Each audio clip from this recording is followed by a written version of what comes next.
Good morning.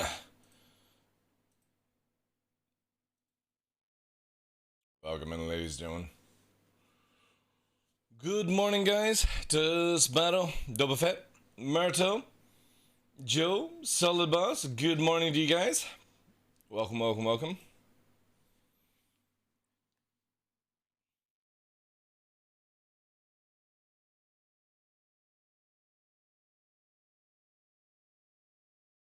Hey, TV. Doing very well. Thank you for asking, Chief. Ooh. Short stream today, guys. I've got to finish at like half one, as I need to take the puppy to the vet for its second jabbies.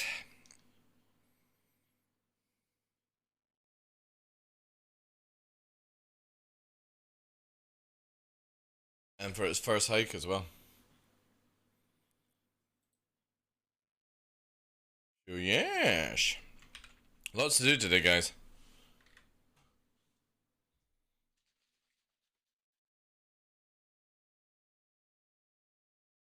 Pop's doing very well, thank you for asking. Cough, welcome in, dude. Rufus, good day. She is learning. Nova's getting better at interacting with her. It's difficult for him because he's quite a heavy dog, so I'm not allowing him to like go full force on the pup.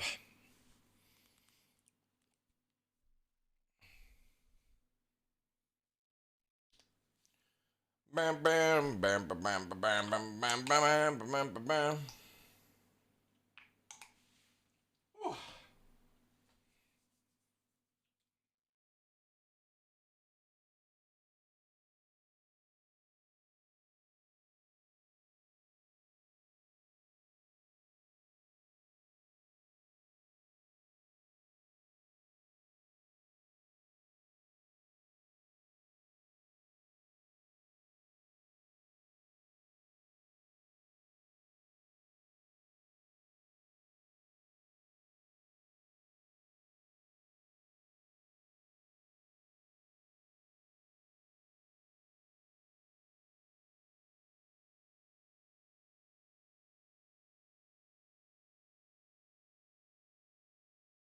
Yeah, like, yes.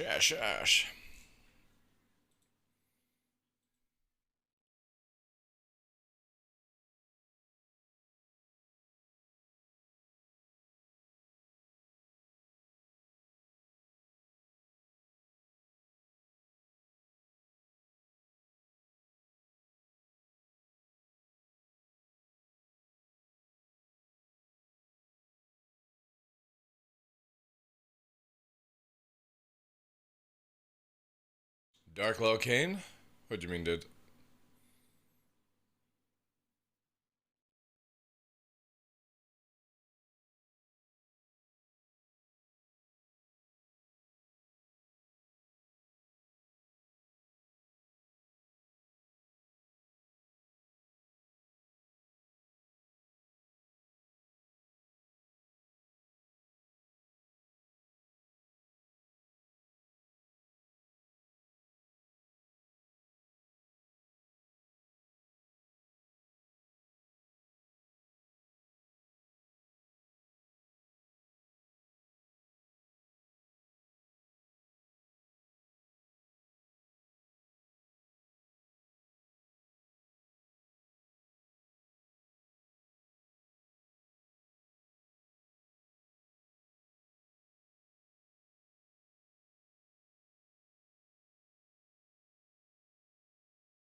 This music's a little not what I'm wanting just now.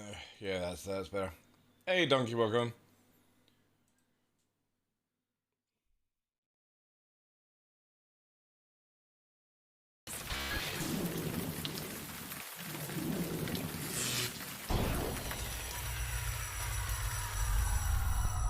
Good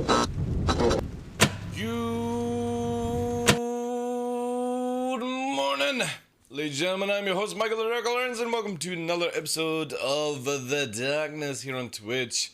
It is Wednesday, 22nd of June, day 35 in a row, chat.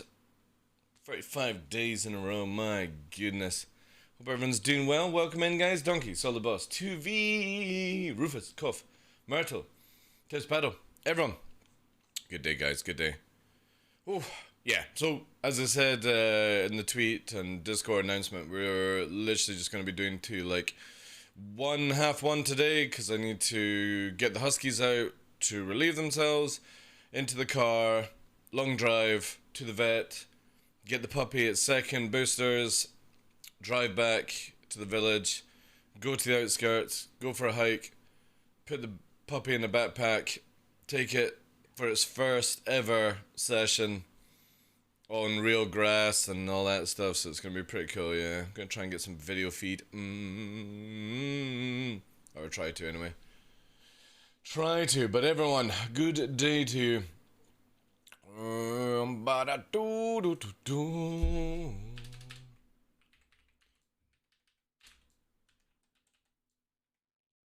Alright. Beautiful. Beautiful, guys. Beautiful. Hopefully we won't have any issues today with the stream. That would be amazing, wouldn't it? That would be amazing, chat. Latest VOD went out. Exclamation mark VOD. Exclamation mark tweet. If you want to help out with anything, guys. Also, we put a short out yesterday. I don't know if... Do we have an exclamation mark short? Or shorts? Yeah, there you go. You can check out that one as well. I'm going to start trying to put out shorts at least like once or twice a week. We'll see. It all depends on you guys clipping. Because I'm going to literally just use clips from Twitch to do it. So, make clips. Make clips. But yeah. Welcome. I might actually get some real work done today then. Hey, don't blame me. It's not my fault. You guys need to be more disciplined. Oh, look, I got invisible. Oh, that's pretty cool, actually. Oh my god, guys! My face is gone. We got some green sneak today. Green sneak.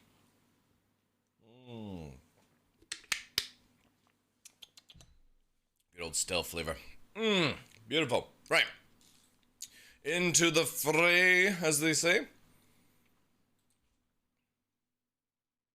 But yeah, quick stream. Again. We shall see. We shall see.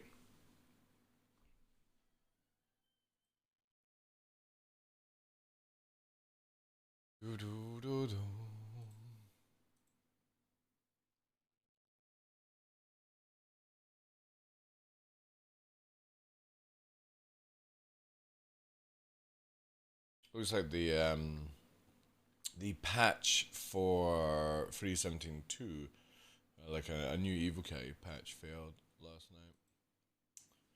It is what it is, you know. Not gonna lie, that made me jump. What? It's just a Transformers theme or rotation. Should be fine. Should be fine. Ooh.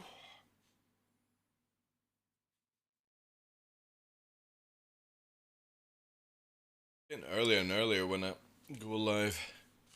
Well, actually, to be honest, this is later than yesterday, but yeah, I kind of feel like we'll probably just try and keep to this sort of period of time, as it's working with the schedule, and then it'll work in the winter as well, where I can just get stuff done and all that jazz. Is my camera off? Wait.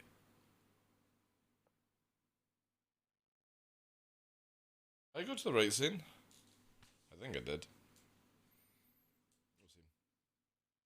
Tried to. Oh, yeah, shit. I forgot about that last night, dude. Let me just quickly go here. Why is it on best? Tried two of the sneak cans already. I really don't like Tropicilla. Yeah, which I tried first. I love the blueberry Resmo. Save the strawberry and watermelon in the fridge to try later like you're recommend. Nice. Yeah, Tropicilla is I don't like it in the can version, but I do like it with orange juice. So if you make like 3 parts water sneak with Tropic, and then you fill the rest up with orange juice or like pineapple juice cough, it's really, really good then. It makes it a little bit more like kind of tropical kind of stuff, but yeah, I know what you mean. Yeah, that's why I told you to save the watermelon for the last, because it's like, I personally feel it's the best out of the starter kit. Purple Storm, I generally feel is like one of the best flavors cans anyway, so yeah. Yeah, with the powder pouch, yeah. Again, that's the great thing. I've tried a few with milk, and the problem with milk is it just doesn't blitz up enough, so you want to kind of put it through like a blender or something like that to actually make it, if you're ever going to use milk. But I've tampered with using like, you basically say, for example, with the whole thing here, which is like what? It's 750, I think it is.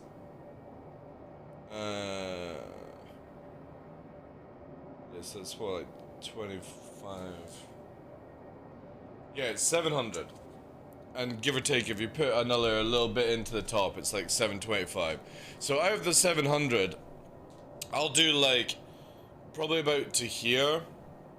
Like, so if that's there, about of water and sneak, and then I'll just quickly do a wee quart, kind of like top up to the top. With orange juice or pineapple juice, and add in some ice. I don't really use too much ice. I'd rather just put like some crushed ice in to make it more like a slush puppy, basically. And yeah. But ice is a good way to like blend it and stuff. But it's down to you. But definitely I found with with water orange juice is a really, really good combo.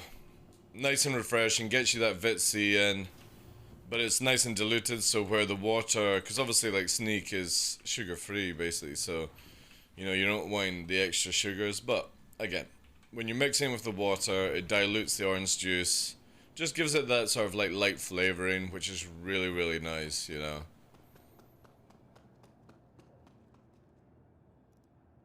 But then you mix the flavors, like, so today we're just on stealth. You can't get stealth in America.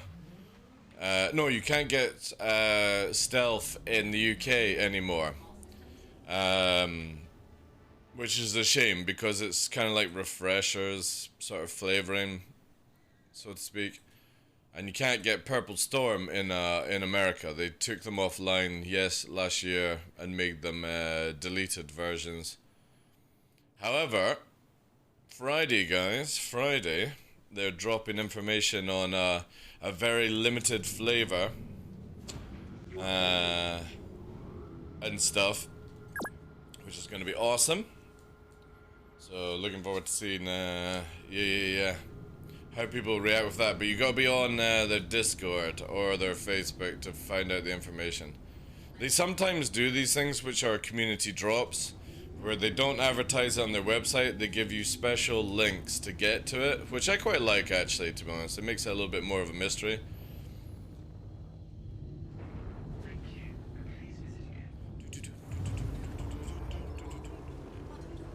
Oh, mother of Gypsy Danger, who's this? Oh, it's a Connie. I can't be bothered with that. Can't be bothered with that. Too much hassle.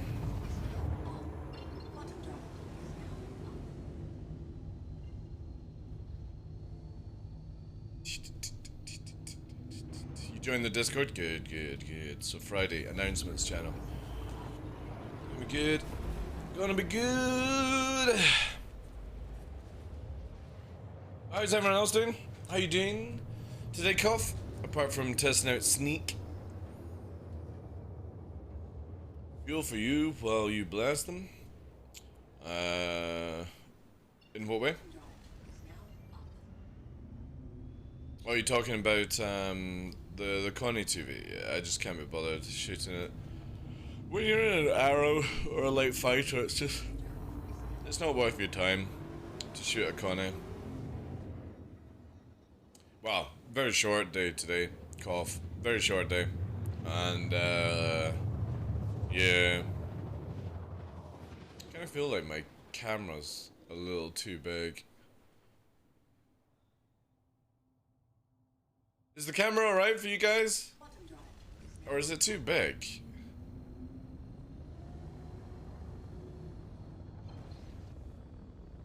I got the wavy pink shaker because I love those two colors, yeah. Fair enough. I like the simple ones, like the Origin one for me is like my favorite. Nice, sun's just coming up. Or actually, when is it? Wait. Oh, it is just coming up. Nice! Nice! Right at the prime. The prime time, chat! The prime time. If I knew half of what came out... Yeah, I know, dude. Like, I'm not gonna lie. Sometimes when I read what you type, I'm like... It's like the Ozzy Osbourne, like, effect, basically. I'm like... Is this dude high? You know what I mean? Or drunk?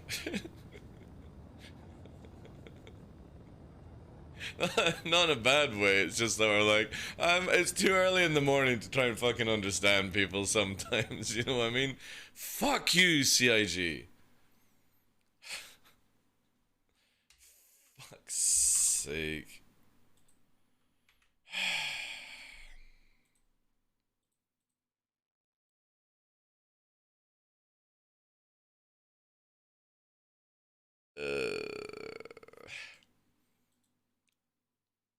Just sort your shit out. Sort your shit out, CIG, please. I just want to have an easier stream today.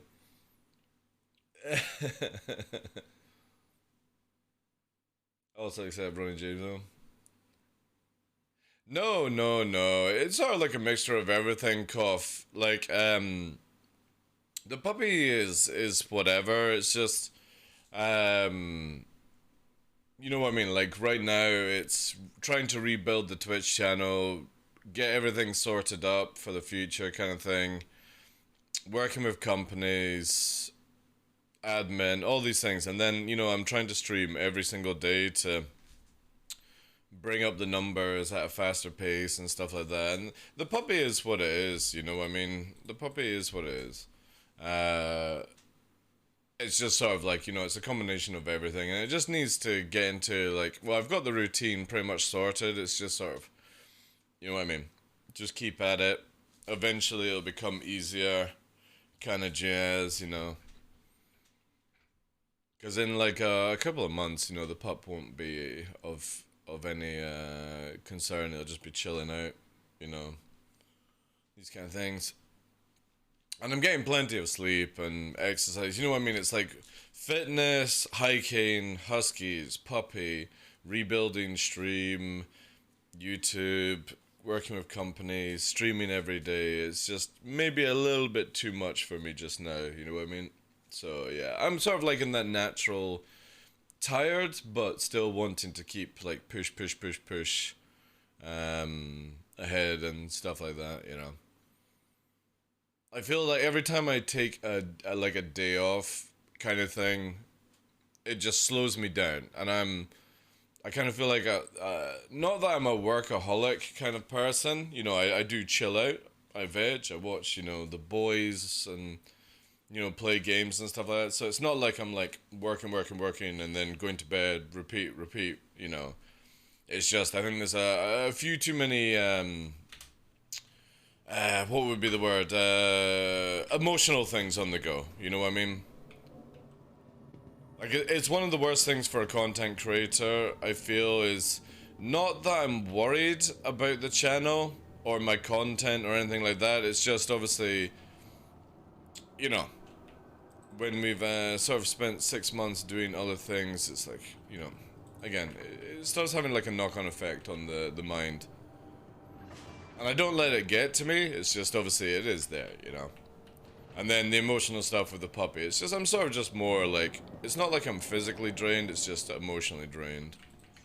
Welcome to the ASOP vehicle return. But I want to try and get this all done before December, because obviously I turned 40 in December, and I've not had a holiday in over 10 years. And the idea would be to do my birthday stream before Christmas this year, and then go and spend, like, New Year sort of like away. I don't know. Like, I might do it in January when it's quiet, you know what I mean? But I would love to try and build up some funds and go away for like a long weekend. Don't look a day over 25. Don't lie. Don't lie. Don't lie. How you doing, yeah? Up to you. So, yeah, that's what I'm kind of like pushing towards, where basically, the 6 months like in a row thing, you know, and maybe like, I don't know, if the channel's doing well, I can put funds towards maybe getting some like a laptop where I could stream from a remote location or something like that. I don't know. But I would like to at least try and get on holiday. You know. Heck, I would even like to try and stream for every day for a year, but that means I wouldn't be able to go away for a break. I don't know. Again, we'll see. We'll see what the channel's at before I even make any of these decisions, because you know what I mean? Like, it's, you know, I might be having way more fun, and going to sit in like a log cabin, toasty fire for winter might, you know, not be needed at that stage. Kind of feels like it is just now though, you know, a little mental break. Where are you thinking of going? Oh, probably just to like down the road to like Isle of Skye or there to Hebrides or something like that, just for a long weekend, you know. Nowhere abroad, basically. I don't want to go anywhere abroad. I don't like hot weather. Like, I like sun, but I don't like high humidity heats, you know what I mean? Anything over 25 Celsius, I mean, I can go higher, but I'm not comfortable, you know what I mean? I get grouchy. Not grouchy as I'm gonna snap at people and stuff, it's just sort of like, you know, old man noises, you know? I'd rather go somewhere where like, it's like nice and snowy, you know? I would love, if I ever had the money, I would love to take the Huskies to like, go and see the Huskies in like Finland and stuff like that. I think that would be an awesome kind of like trek. Get the ferry across, you know what I mean? Get the ferry across, hire like a jeep, take them to see the other wolves and stuff. How come? A toasty fire, log cabin sounds like something I need every day. Yeah, I know, yeah. It does. Right, okay, CIG. Don't you dare be fucking dicks. We're back. We're back. Back to the promised land. Exclamation mark tweet, guys, if you want to help out with today's Twitter post. Liking it, retweeting it massively helps. Even dropping a comment helps with the algorithm. Appreciate any love with that as well. Targeted? Oh, it's this the place there.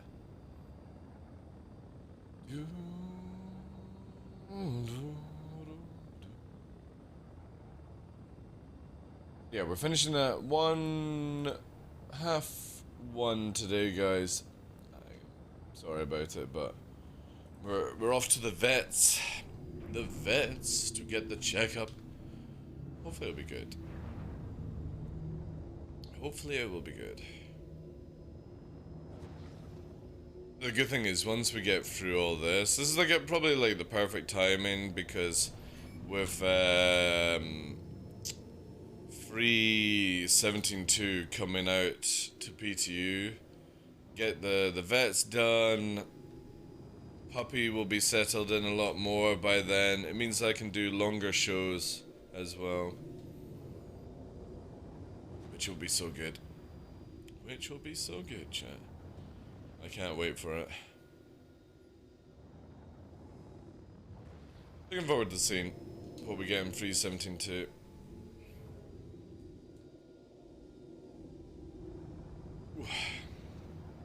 Just cruising around. Good morning. Mr. Algorithm? What do you mean, dude? National Park in Eastern... Oh, you mean about the short? Yeah. I'm a smart motherfucker, like. I'm a smart motherfucker.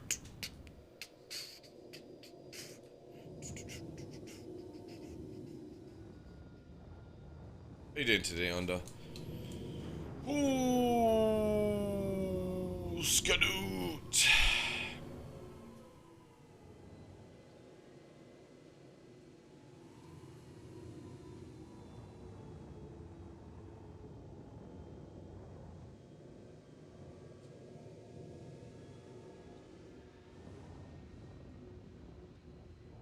Like some. Short work day today. Ah, that sucks, dude. I have to go to the vet. It's like, I need to get more people to fly with whilst I'm live. Even just one person, to be honest. I need a flight lead. That's what I need.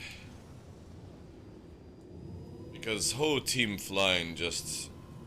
I don't know. I don't enjoy it, to be honest. Because the biggest problem with like big groups low flying is everyone just smashes off each other, you know what I mean? I like it when it's like one or two people flying together. Or three, you know what I mean? You get way cooler shit done.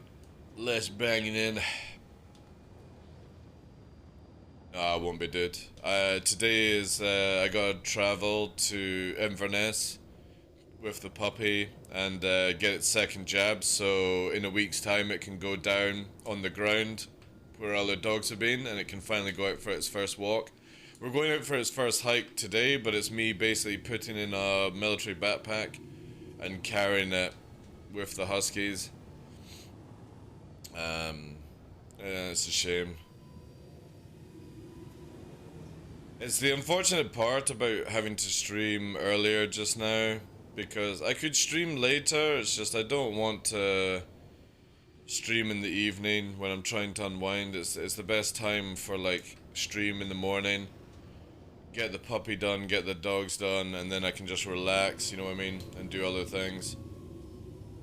Once the pup is through this sort of you have to be monitoring it stage, it'll be so much easier. I'll be able to do a longer streams again and start later on. You know, I like starting at like 11, 12 basically. Starting at 9, half 9 is a bit of a killer. I mean, I would get used to it, but you know what I mean, like, I could even start at this time and then go to like, you know, do 9 hours a day basically. We shall see, we shall see. Also, once there's more Star Citizen content, I'm going to be trying to do 2 shows a day, but that will not be until the pup is fully out of the need of extra care. And it's just literally walking and playing with Nova and stuff. Nova's been a big baby, like, he, when I'm playing with the pup, he wants to play as well, but he's like, you know, he's, coming up for 7 this year. And he's running around like he's fucking 1 year old. It's like, dude, I don't want any vet bills. I don't need it just now. We gotta get the dental work done before we do anything.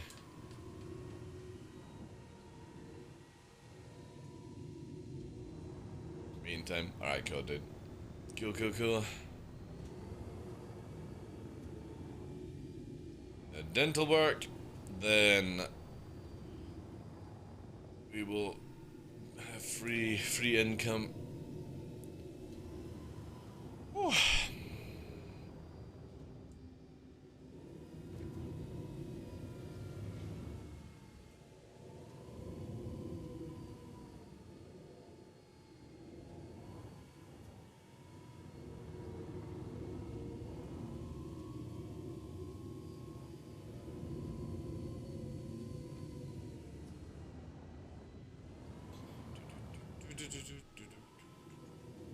do like this area, man.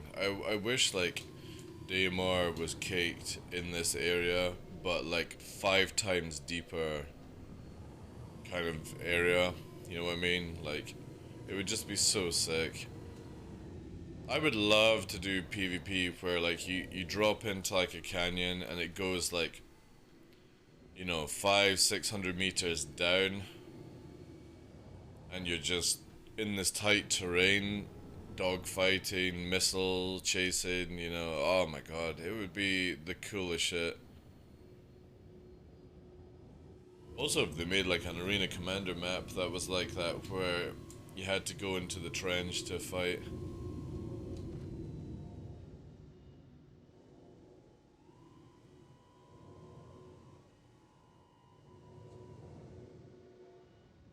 And I hope somebody, like, with Arena Commander just gets more maps in.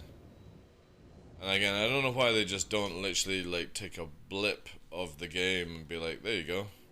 Somewhere on Yellow, somewhere on Daymar, Microtech, you know? Take the asteroid belt from Yellow.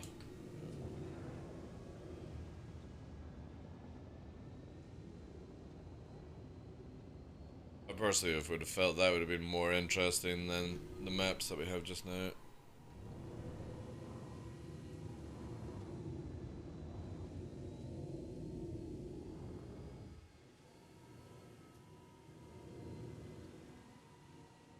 Corp gives me that vibe if there wasn't the autopilot. I know, man, I know. I don't know why they have autopiloting. Just put autopiloting in places where you can affect other players. You know? That's cool. But when you've got a fucking whole planet that's a city, why do you care if we crash into something that has nothing? You know what I mean? It's so stupid.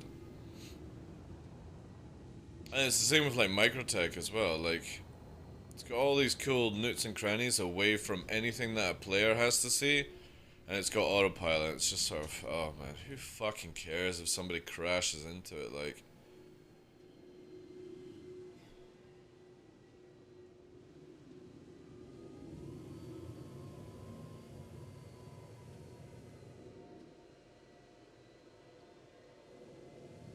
the game is already verging on, like, it's not realistic, so who cares, you know? You don't need to have fucking space police monitoring, you know, oh my god, you're speeding around the city. Nobody cares, you know?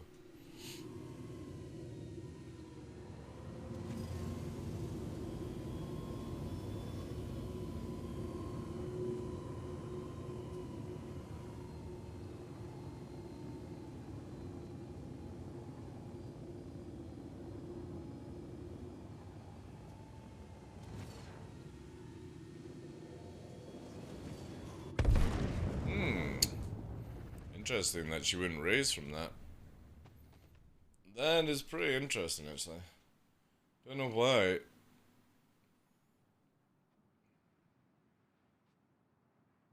Why wouldn't she go forward? I was literally pushing forward at this stage. I wonder if there's a way you can actually, like, fully stall the ship then. Yeah, I wouldn't mind, like, full stalling. It makes sense to me. But I was literally pushing forward, and it just kept going down and down and down. I don't know why. I don't know why, chat. I like it, but I don't know why. Because if I could get other players to do that, that would be funny as hell, like. We must investigate. To the ASOP vehicle retrieval system. Please visit us again. Goodbye. In this weird mood where it's like, I want to do something, but I also don't want to do something, you know what I mean? Please visit us again. Goodbye. Oh.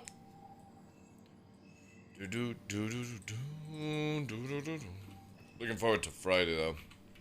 Next episode of The Boys. Welcome to the Next ASOP episode of The vehicle Boys. It's a good season. retrieval Really system. enjoying it. Stand by. One other thing about Sneak, I was impressed with the packaging, especially how the cans are pretty premium. Yeah, exactly, it did, it's cool. It is cool. They don't sell them anywhere else. They only sell them in the UK.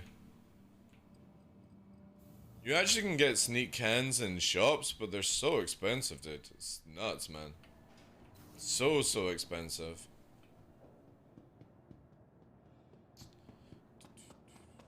But then I guess they've got to pay for that, like premium stuff. Pay for that premium.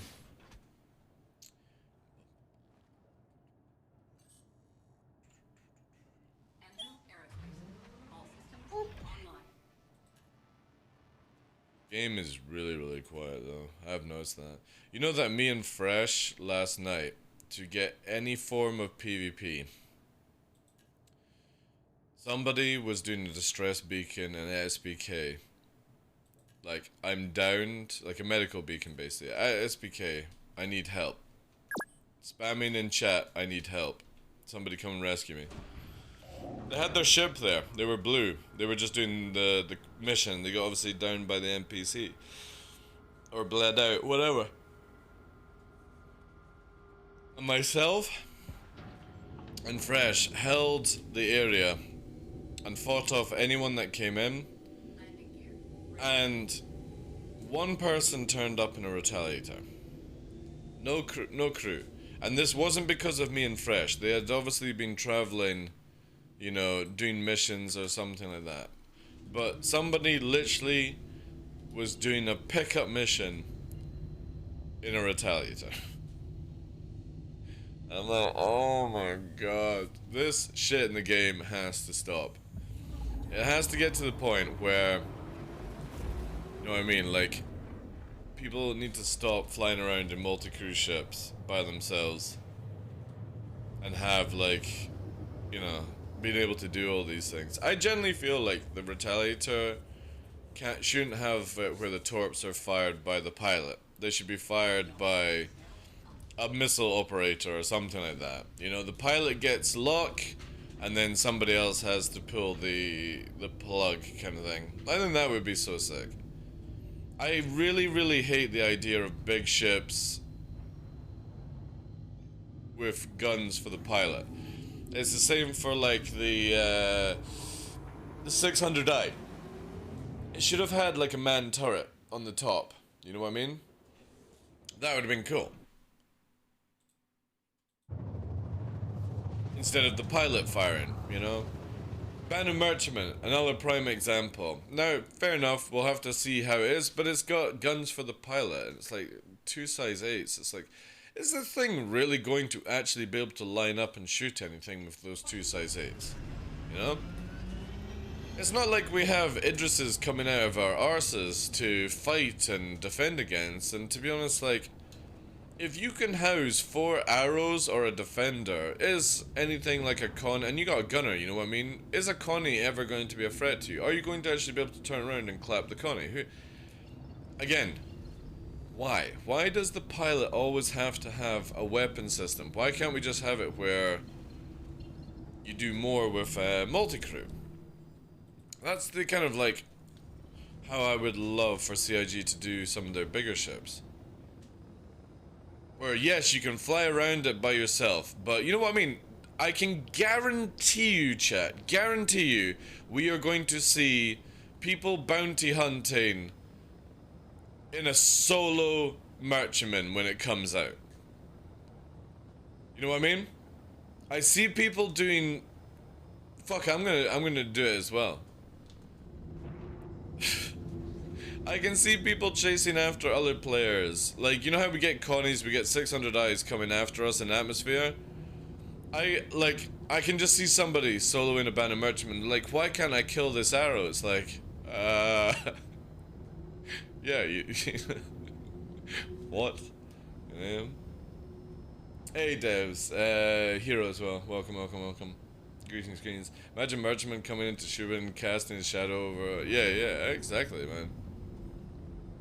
My defender's cool. My only criticism with the defender is I just feel the arms are a little too long. That's all. It's the same with the Carthol, where I feel like the top part is too tall. You know what I mean? I just don't think it needs that length of arm. I like the idea of the arms. Don't get me wrong. it could lose a quarter of it and still be really, really cool, you know? Well, it's not so much hitbox, it's just sort of like... It just feels like it's too big a ship for something that, you know, is classed as a light fighter on their website. The developer thinks it's a heavy fighter. We all believe it's a ship medium fighter. You know what I mean? I don't think anyone actually knows what the role of the Defender is meant to be now within the company. The website says light, the players know it as medium and shite, and the developer who's in charge thinks it's a heavy fighter. Yep, we're in a good place with that one. Nobody knows where the fuck it's meant to be.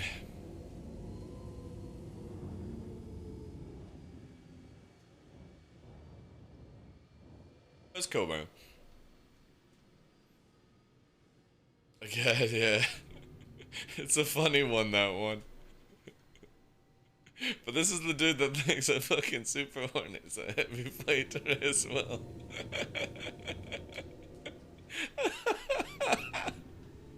That's when you know your developers have no fucking clue. No fucking clue what their ships are capable of doing. You know, they're like, oh, our stats say people are doing fine against NPCs. It's like, okay, alright.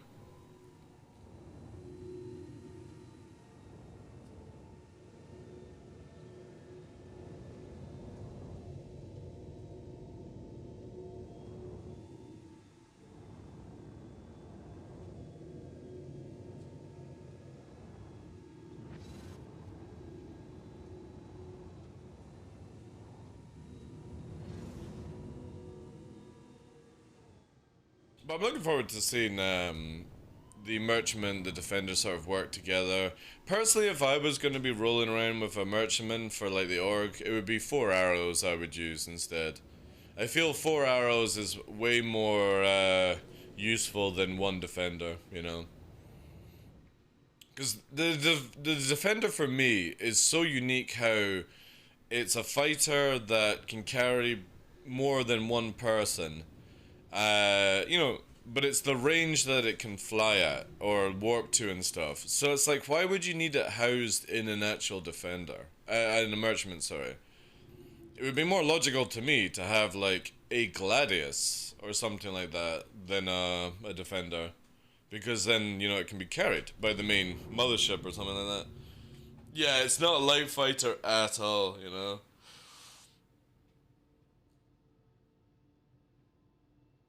Just waiting for CR to say it's whatever you want it to be. Yeah. Don't worry, guys. All the ships can be whatever you want them to be, you know? Yeah, exactly, pro. Yeah, that's why, like, for me, I feel like 4 arrows protecting a Merchantman. And you can actually get 5 or 6 arrows in that space, but 4 comfortable, easy landing, we tested out. Not with the actual hangar, but I spawned a Defender in Grim Hex to get the size of hangar that a Defender can fit in. We then measured out the area of it, and then I spawned in the same hangar an arrow and started to like blueprint it out. And you can easily get like 5 to 6 arrows in a Merchantman's hangar. So I look at it, 4 arrows is way more practical than 1 Defender to protect that ship. Yeah, hangar 5, yeah. But again, you'll most likely just see 1 person by themselves flying around in that ship, and they'll struggle with it, you know. I think as time goes on within the game, the bigger ships, yes, will be used by players solo, but I feel they will also get to the stage where they may be too costly for somebody by themselves to do it, you know what I mean? Even if you're doing cargo runs or something like that, it might be... Because again, by the time the ship comes out, we'll probably see Armistice zones gone from the game. Or changed, sorry. You'll have Armistice zones, but the idea is you'll be able to go into Hurst and Lorville with a gun. the moment you draw the gun, the NPCs are gonna go fucking crazy at you. You know what I mean? But when somebody comes out of their hangar, you can just blap blap blap blap blap.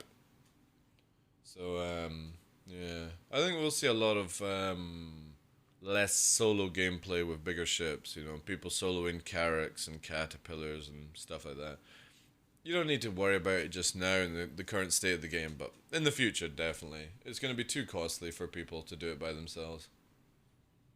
So, yeah, 4 arrows. The main gunner, pilot. That's a pretty decent 6-man team. And then you could go into, like, if they actually give us missions that require you to go into with more people and pay really well, then you could do like hand salvaging or however that comes out in the future. Again, this is very copium-hopium kind of talk, but you could look at the Banner Merchantman as being a mothership for a crew, you know?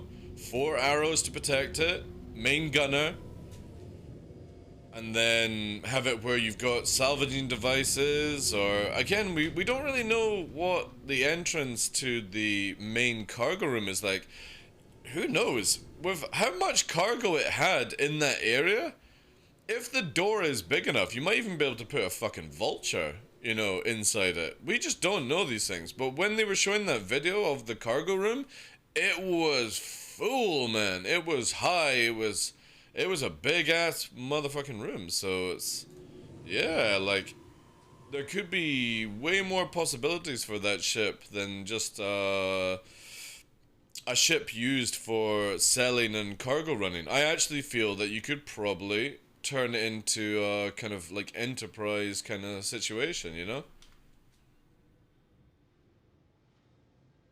Which is really cool, you know? That's what I look from the ships is, yes, we know it's going to be like a space bazier, and it's a cargo ship.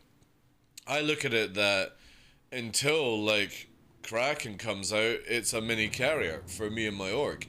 I can literally get 4 of my top pilots to be arrows. I can fly the Merchantman with a gunner and fly around Pyro doing certain things with it. And then if salvaging is in by then, or that ship comes out after salvaging, it'd be kind of cool if you did like hand salvaging. You could sell guns that you find off wreckages and stuff. It could be a really good scavenging ship. And it's not bad looking either, so yeah. That's what I'm always hoping for within Star Citizen, that there is more uses than just what they write down, where player imagination can maybe take it a little bit further, you know? I bought the blade and I regret it. It's like they just put it in and they don't bother with the goals. It's 3.17.2 Scuff Citizen. The next patch we're literally about to get in the next couple of weeks fixes the blade, by the way, dude. So, don't regret it right now. However, here's something I love to say to people. You can buy the blade in-game for 3.5 million. Stop buying gimmicky ships with your real money and only buy ships that make you money fast in Star Citizen. From doing combat missions, or hauling, or salvaging, or mining. Use your real life money for that and then buy everything else in-game. Arrows, gladius, you know what I mean? This is how people should be spending their money on the game. Get stuff that allows you to play the game and farm the money, because making free mil is like 2 days work. There you go, pro. Exactly. A little bit of combat, a little bit of cargo, big cargo, down the line. Done, you know? Yeah, you can buy it at ArtCorp for 3.3 million. You can't buy the glaive or scythe, but you can buy the blade right now in game to test it out. Nobody should ever be buying any ship with real money unless it is something to help you make money in Star Citizen. You're just wasting your money when you do that shit. Unless you've got credit like myself, where I just melt ships for the sake of it, you know what I mean? What ships you recommend for it depends on what you want to do, you know? If you're wanting to go and do quick like combat missions, Vanguard Warden is perfect. You don't need a Sentinel. Vanguard Warden or a Harbinger is absolutely fine. You know what I mean? Then farm up money. Like again, once you've got the missions up, see here, right? I obviously have it on the criminal scale, but I can do these. I can literally take an eclipse, right? One shot these missions here for the Master Assassin with Vaughn and make 45k. Every 5 minutes, I can make 45k just blapping the shit out of one torping hammerhead. You know? And then if you, every time you fresh join a server at Criminal 5, you can go and get the 60k mission as well. Oh, and if you don't want to be criminal, you can do this on the blue side, but you don't get as much money, but you can go and blap free hammerheads for like 60k. You know what I mean?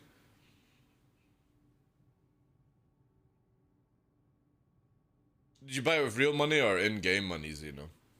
Because obviously the Hornets are all just garbage right now. But again, if you guys are needing money-making ships, just go and get a Vanguard or something like that in game, buy an Eclipse, you know, real money, right? This is the smartest thing to do with money, guys, is buy ships right now that allow you to farm money in the game and then buy and test ships in game with in-game money, and then you're not wasting anything. You're only wasting your time at that stage. You're not going, oh, now my fleet doesn't work. Just get one or two ships that make money, or like, for example, Scuff that's got a Blade, Talon, BMM, Scorpius, or something like that. You don't need to go that crazy. You can go back to what Pro said, a Talon for combat, Mercury for, you know, basic hauling, salvaging, running kind of stuff, and a BMM for higher, later game kind of stuff, you know what I mean? When is the Orion going to be viable? 2 months after it is released in game, because that's generally how it works with Star Citizen. Yeah, exactly. 60k plus rep bonus plus call to arms. Blue side about 110k per free hammerheads, which is literally free warps, 15-20 kilometer distance traveling, torp, boom, warp, repeat, and you're making like 1 million every 30 minutes. You know? If you're fast. If it's in the same area, you know what I mean? Time, say you're making 1 million an hour. Once you're at that stage, just with one eclipse. And you're not red, you just need to farm up the reputation. And you want to farm up the reputation, use like the Super Hornet. And in the time that you're making the Super Hornet, get the reputation up and stuff like that. You know what I mean? Within a week, you can literally be at a situation where you're able to buy all the ships you ever want in the game, long as they're available to buy in game. You don't need to use real money to play this game. All you need is one ship that you buy with real money that makes you money, and that's it. And shit, you can go and do cave missions and make nearly 200k a run, if you're lucky. And that's getting nerfed in the next patch, so, you know what I mean?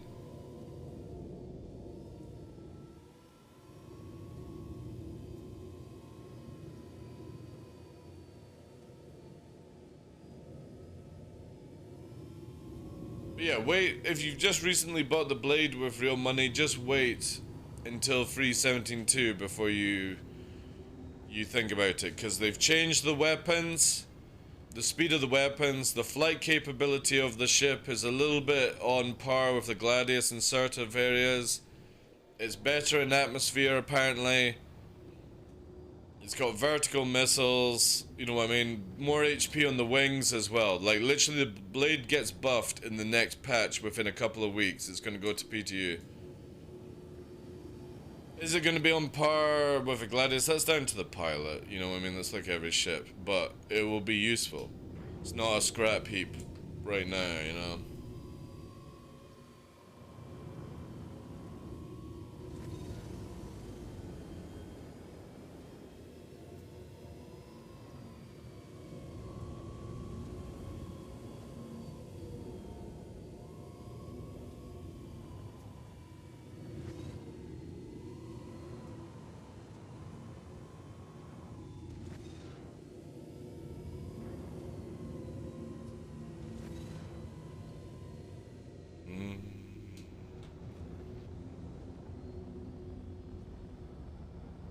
Yeah, exactly, Space Marine. Again, making money is not that difficult, and 3 million is like, even on casual level, you can make it in a week once you've got into the routine. Play the game, guys. You know what I mean? Get a ship that allows you to make money and goes to places and does things, and then just get the rest in game. There's no need to spend hundreds and thousands of dollars on this game. Take it from somebody who has spent hundreds, you know, and then thousands of dollars on this game. It's very, very boring when you have nothing to do. And I don't want to create another account and do a 0 to hero. I wasn't born a fucking loser. I don't need to fucking go through life again and build that up, you know?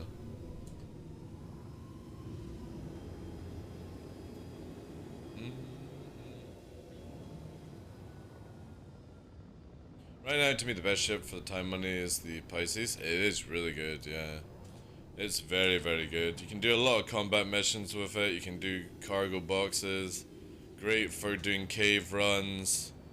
You know, can be used for collecting mining, bunker stuff. Again, like, I generally feel that everyone's like, oh, I need a Connie to make this game work. No, you don't.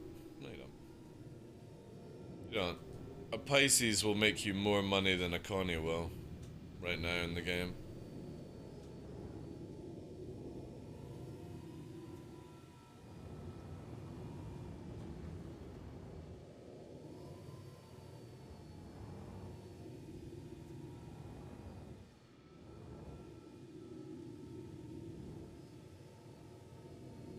Yeah, exactly, Locke. Exactly, man. Like, as I've said, the two best ships. Like, a lot of people recommend you get the Aurora. I don't. I think it's go for Pisces, and if you can spend a little bit more money, go for the Titan. You know what I mean? The Pisces is literally one of the best ships. It does so much damage. It's got the equivalent of 2 size 3 weapons and a little bit more. You know, yes, it's one shield, but it's so small. It's so small, it's hard to hit. Just strip off the missiles.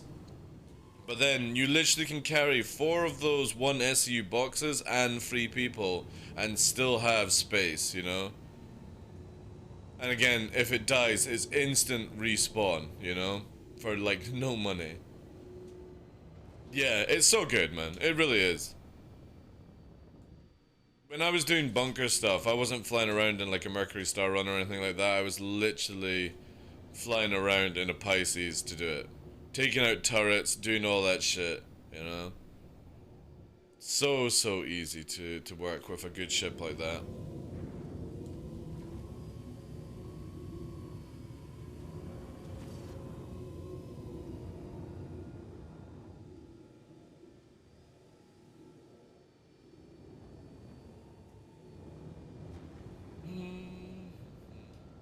But then the Titan's really good as well, but yeah, I personally feel the Pisces. Plus, it's got these fucking kick-ass skins right now. If anyone picked up the A-Team skin, it's so good. It's like a black, kind of like digital camo Pisces with red trails. Or red fins, whatever you want to call it. So good. Having bought the ship already means I can play Diablo 4 instead of SE all the time. I don't know if Diablo 4 is gonna be good, to be honest, dude. Like, I mean, we'll need to see, we'll need to see. I have a horrible feeling Diablo 4 is gonna be so shit. It's gonna be so bad. I don't think Blizzard's doing very well just now, guys. I think they've got a few troubles. Internal troubles.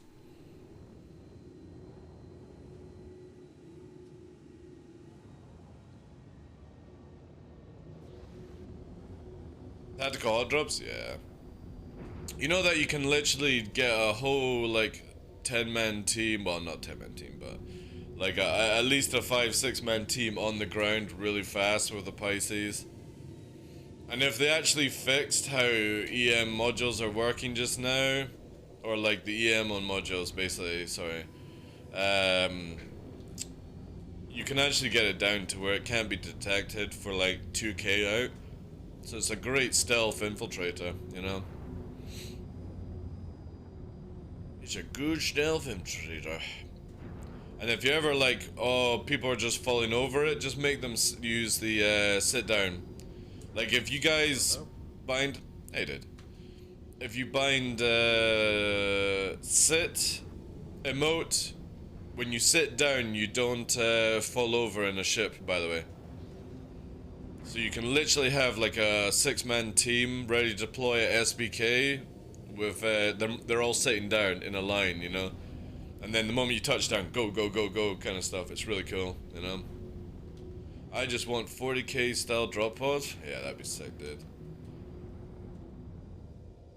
It would be. You know, funnily enough, Evil Marksman, how many of you guys have seen the Tom Cruise movie? It's like, what, Edge of Tomorrow, or not Edge of Tomorrow, it's the one where, repeats time with the aliens. I love that dropship idea where it incorporates, like, future kind of movement, but it uses the basically like the Black Hawk roping system. No, it's not Minority Report, no. It's the one where he goes, every time he dies, he goes back in time, basically. Or resets time. Jesus, fuck. Is it Edge of Tomorrow? Edge of Tomorrow. Alright, what's the one where he's a fucking clone, and he's flying around in a white suit and stuff? What's that one? Alright, Edge of Tomorrow, thank you, Castro, everyone. Vanilla Thank Sky? you. No. No, no, no, it's the one where he's like in this sort of bubble plane thing, something like that. But yeah, Oblivion, that's it. Thank you, thank you. Oblivion. Yeah. So the dropship in Edge of Tomorrow is taking like the idea of future ship, but it still incorporates the rope system. You know what I mean? The bay's open. We don't need to be in mech suits like they have in that movie, but it's the idea that you could be dropped on like a high on a rope system that pumps you down. The moment that you hit the ground, it lets you go and it instantly retracts back. CIG could do something similar like that, but instead of the rope system, you just come in and you hover and you just go drop all the troopers on the ground and then fly off, you know what I mean? Instead of being like, alright, we gotta fucking do this out of like a prowler and jump out the side and it has to stay on the field, it just comes in fast and just goes drops you down. You don't take fall damage because you're in some sort of cage thing, and the cage thing can open up and then just disappear for fucking sake of it, you know what I mean? Or it just literally drops you. And, yeah, you know what I mean? That would be a really, really cool idea for a dropship. And they don't need to do anything fancier. They just need to make it where you go into the harness, the pilot can open the door, and they just literally let go of the harness, whatever, and you drop to the ground. And it would be pretty dope, actually, you know? But also it would work for when they have the Titan suit. You know how they're doing like the Titan suit for Star Citizen, which is like where you can carry a size 1 gun on the arm or something like that. Again, that would be really, really cool as a Titan dropship kind of thing. All this isn't to say that Edge of Tomorrow 2 definitely won't happen. I really like Edge of Tomorrow. Like, it's one of these, like, again, Tom Cruise makes really, really good movies. Are they like top fucking Academy winning movies? No, but they are fun, they're entertainment. And that one's really good. And I like Oblivion as well. I've not actually seen the full movie, I've only been like, come into the room and be like, oh, what's this? And it's like Tom Cruise, Oblivion kind of thing. I need to sit down and actually watch it myself, but he does go, like, I mean, The Mummy is sort of whatever, you know, but I actually quite like The Mummy, to be honest.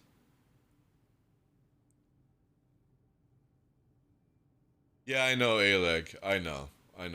Right, so listen to me on my rant about the Prowler. The Prowler, when it was designed and it came out, for me, I was so hyped with the Prowler. I bought it instantly because for me, I want to be able to do low-level flight dropping of troops into war zones and getting them out kind of thing. I really like the idea. And I don't want to do Valkyrie, I don't want to do like Cutty Steel kind of stuff. I like the infiltration style of it. I was very, very disappointed when CIG released the Prowler as basically a fucking gunship. High mobility, high speed, giant weaponry, everything connected to the pilot. And this is how I would fix the Prowler. I would make it fast, very agile, take away the 2 size 5 mounts. And just make it where the gunner can only fire the gun to protect the rear end as it's flying very fast, very agile. It is not a gunship. So people that are like, I want this viable for PvP, get the fuck out of my game. Because I want it for what it was designed to do, which is stealth infiltration, not fucking fighting a Mada whilst doing so, you know? It's such a stupid mentality that people have for that one. Again, pilot weapons, exactly. Just CIG, take the size 5 mounts off it, make it where the pilot can't use the guns, and you have to have a gunner, and make it fast as fuck and agile as fuck. And allow it to be used as a dropship. Dropships should not be good fighters, exactly. They should be dropships. But everyone wants to be in the super I win button ship, you know what I mean? Yeah, and 2 size 3s do that. They could even upgrade it to 2 size 4s on the turret, because it doesn't retract, you know what I mean? All they have to do is just raise the turret up, put 2 size 4s, and let it wear a thing. It was massively released OP. And it totally contradicts the video. Like, if you see the video that K Winter does, where it's flying in microtech, low, fast, under fucking radar, under missile support, and they sneak in the troops that go in and infiltrate. And then it releases as a fucking gunship that can clap every single fighter known to man. Arrows were down in seconds to it. And everyone's like, oh, this is how it should be. It's like, no, it shouldn't. It should be an infiltration dropship as it was intended to do. Not a fucking everyone's flying around in prowlers to win. And it's always the same individuals that need to have this one ship that fucking shits on everything, you know? And using cheesy mechanics to fucking do this stuff. And you don't. You don't. Just get fucking good at the game and start mixing your fleets up instead of trying to have that one meta ship for everything.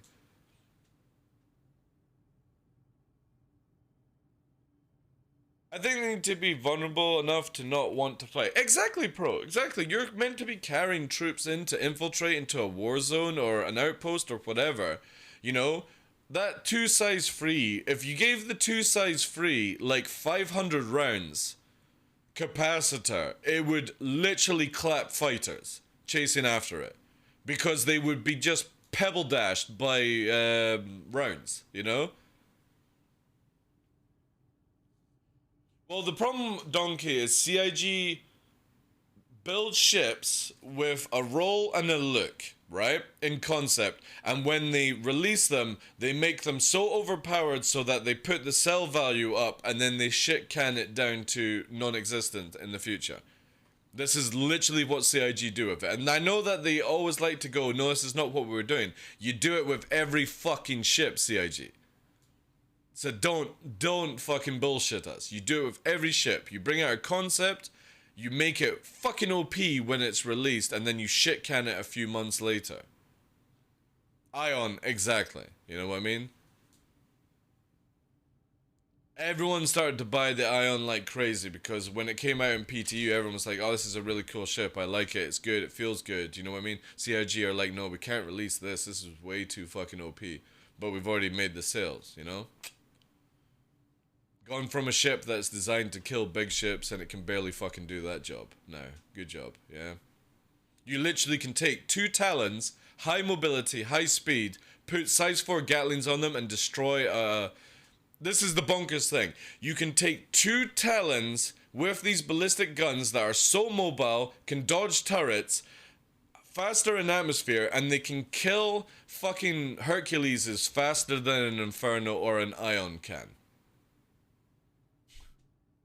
What's the fucking point of the Ares now? The Ares is worthless.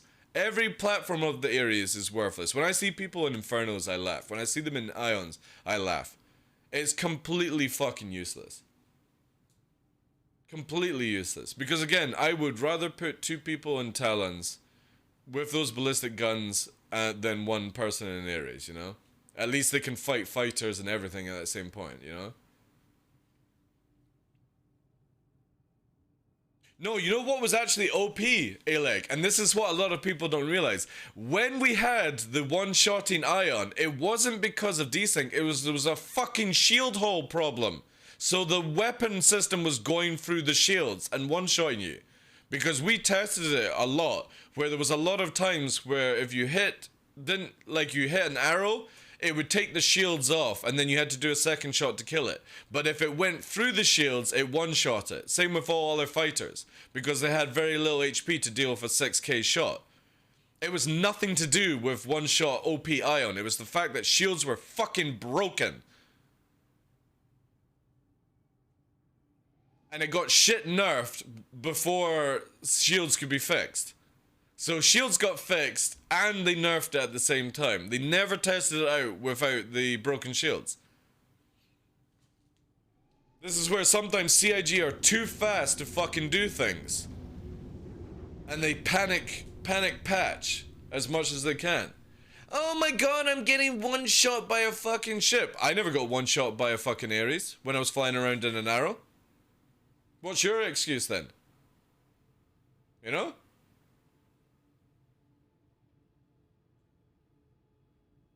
I never got one shot. I want a size 50 gun with thrusters on it. How you doing, Demi?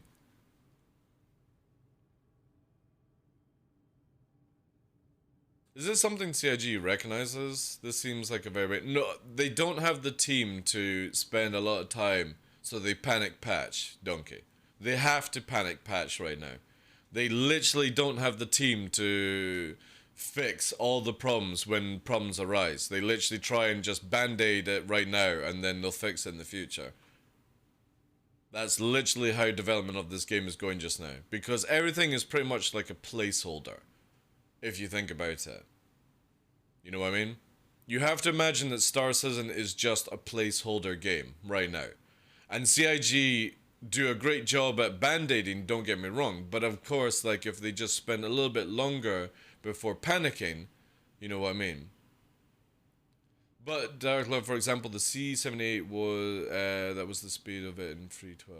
What do you mean? The problem with the C-788 was the fact that explosive damage was going through shields, Alec. You know? Yeah, it's 700 meters a second right now. That was the problem with C-78s. It's not the fact that, you know, they're a cannon and they were one-shotting people and stuff like that. It's because it was broken. The explosive rounds were going through shields instantly. Shields did not negate it at all. It was the same with rockets. And you've got the same with missiles just now. When a missile hits your shield, its AoE is going through the shield and hitting with it. With desync, it could hit constantly. Again, you guys are looking at an AoE weapon with a desyncing world. You know what I mean? Now they won't hit shit. Because, yeah, they travel at 700 meters a second. Because CIG shit-canned fucking speed of cannons. Like, dude, like, you come into atmosphere with any ship, I'll hit you with a cannon, 700 meters a second.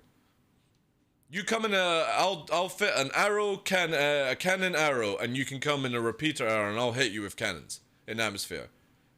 The problem is space. Cannons are shit in space.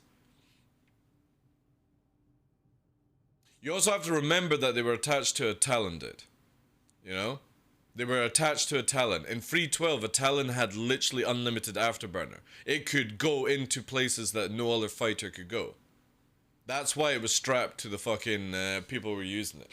They were also using the broken shotgun that would deplete your shields instantly. So a Talon would come in with the broken size 4 shotgun that would take off your shield instantly, and then they would hit you with the full power of a cannon. And that ship could literally go in under 700 meters a second on you, basically. And it would always hit. That's why. You can't do that anymore in the game now. You can't keep pushing like the Talon could. It literally nearly had unlimited afterburner. Arrow couldn't fucking deal with it, you know? The Mickey Mouse, yeah, the Mickey Mouse build. Yeah, that started on this channel. I used to call it the Mickey Mouse build. I was actually proud of that one, that it started going around all channels. I like that. But it started here. I started calling it the Mickey Mouse build. But again, broken weapons, CIG just, like, sort of... You know what I mean? It's the same with attritions. Attritions had that bug where they were going through the shields. You know what I mean? And instead of, like, sorting it out, basically at the time they just changed the overheating and all that jazz. Evil Marksman says, DarkLaw, do you think take away the big guns on the Prowler and give it active camo instead? No, dude, like, literally to fix the Prowler, right, guys? To fix a Prowler, you just make it super fast in the straight line, you make it very agile, and you drop the size 5 weapons. And you literally just make it where the pilot can only, the gunner can only shoot the turret. And just make the turret have huge capacitor. The 2 size 3s, if you had 2 Panthers with 500 shots and literally near instant regenning capacitor, because that's all where the weapon capacitor is going to, it would like, no arrow is ever getting fucking close to a high agile Prowler. No way. Not even in atmosphere. If you make the Prowler fast, agile, and it only has that to protect it with a big capacitor, there is no way 1 or 2 fighters are ever fucking killing it. Because it'll just be booming and zooming around and dropping people as it's what it's intended to do. You know what I mean? Yes, people might use it as I'm gonna chase after arrows and do that sort of thing, but you know what I mean? Like, it's the same with like a Hurricane. People think that the Hurricane and the Scorpius is powerful. You take 2 competent fighter pilots and the Scorpius and the Hurricane is fucking nothing. Your gunner and your pilot cannot kill 2 fighters before you die, if the fighters know how to deal with it. It's useless, completely useless. So it would only be good at protecting the ship as it's running away, which again, it's not meant to be dogfighting and doing these sort of things. So yeah, you would get a few casualties from it, you know, but people would use it more in the future for what it was, you know, meant to be, basically.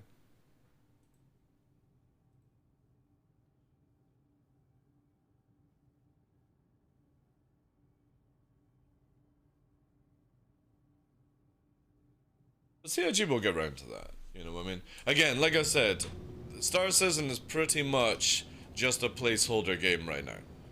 They don't have a finalized flight model. They don't have finalized weapons. Zoomy! Hello, Zoomer! Oh my god, Chad, it's a little Zoomy! It's a little Zoomy puppy. You've been running around, little one. You're going to the vet today. Yes, you're gonna get jabbies. Then you're gonna go for it. Right, off you go. Get out of here, Scrat. What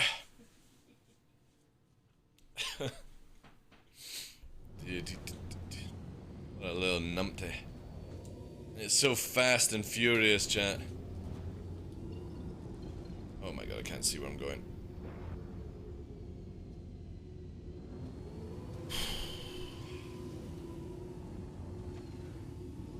Oh, did you see it, Vegan? Yeah.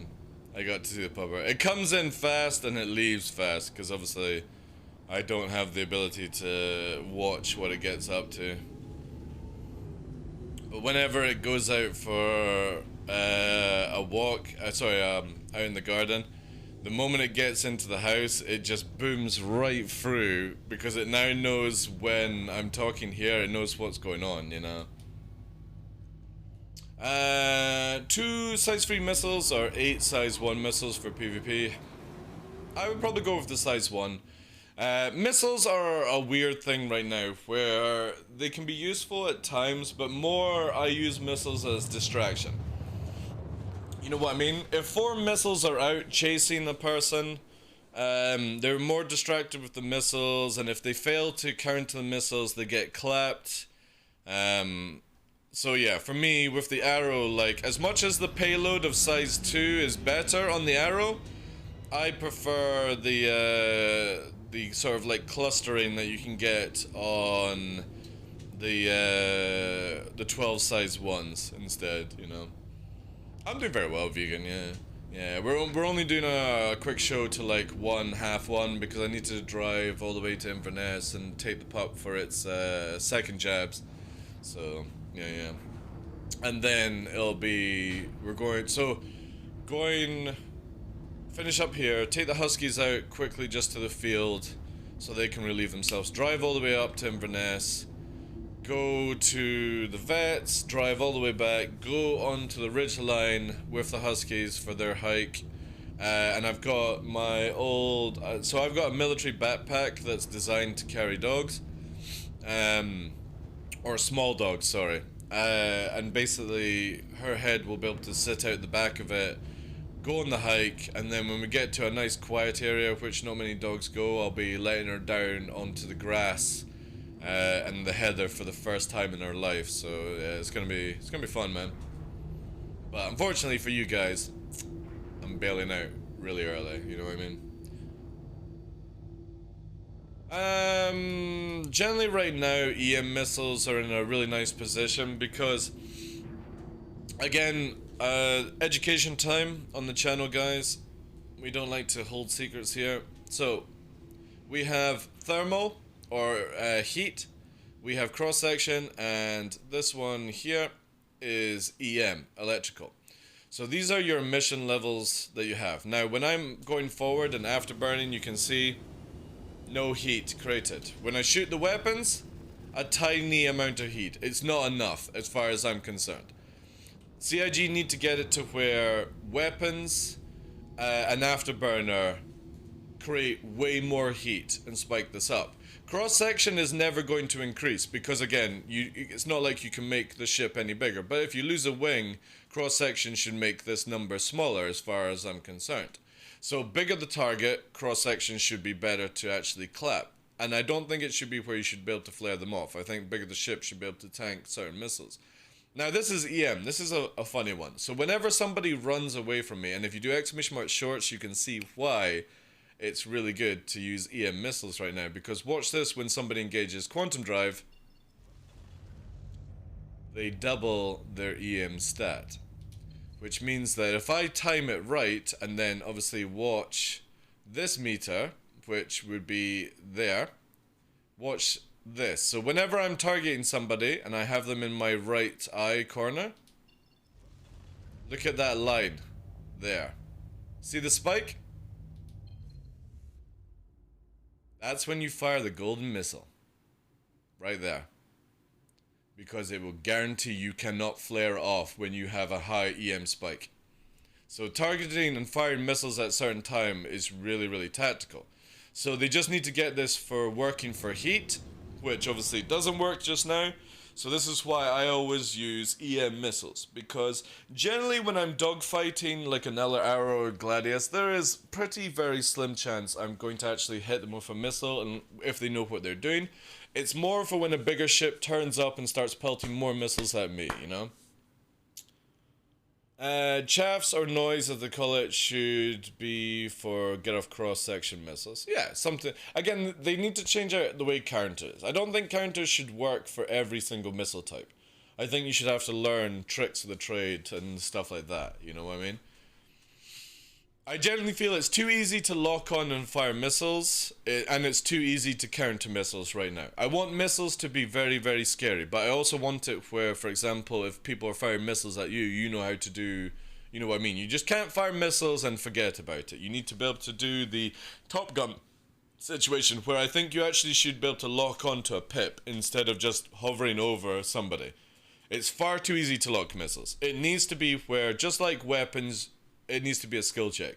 You launch them, it then needs to be a very fucking, like, high reaction skill check as well. Missiles should not be spammed, and they should also not just be instantly countered. Do you know what I mean? Yeah, exactly, Dingo. The mechanics are there, it just needs a little tweak here and there, and then missiles will be so much fun. Again, do exclamation mark shorts, look at the latest video that I put out last night. It's just like 18 seconds long, but it primarily shows you why my guys are now using missiles. We literally had a Buccaneer come in, and we couldn't catch it because it got up to, it had afterburner advantage, and it was up to, I was catching near the end. Fresh goes, I can't catch it. And I literally memed and said, it can't outrun my missiles, because literally, even though you can do Mach 1, Mach 2 in a fighter, you can't do Mach 4. So this is where a missile is very good for finishing off the job. Because as they spike their EM to try and warp away, in it goes and fucking claps you. Knocks out your engines. EM missiles going for heat sources, either it's your enemy or friend. We're not gonna get, I don't think we're gonna ever see friend or foe missiles in this game. Kind of style, you know what I mean? I really wish they would kind of like maybe rework Size 1 and make them more Fox 1 kind of situation. I personally feel that CIG should change out how they do missiles completely, and where we have it where Size 1 is Fox 1, Size 2 would be Fox 2, Size 3 would be Fox 3. And then basically just make it where there's not an EM counter, you know what I mean? Take away the thermal, the cross-section, the fucking EM sort of idea, and just make it a little bit more realistic. Fox 1 to 3. And then just have the Fox 3s go up all the way up to a higher level, you know?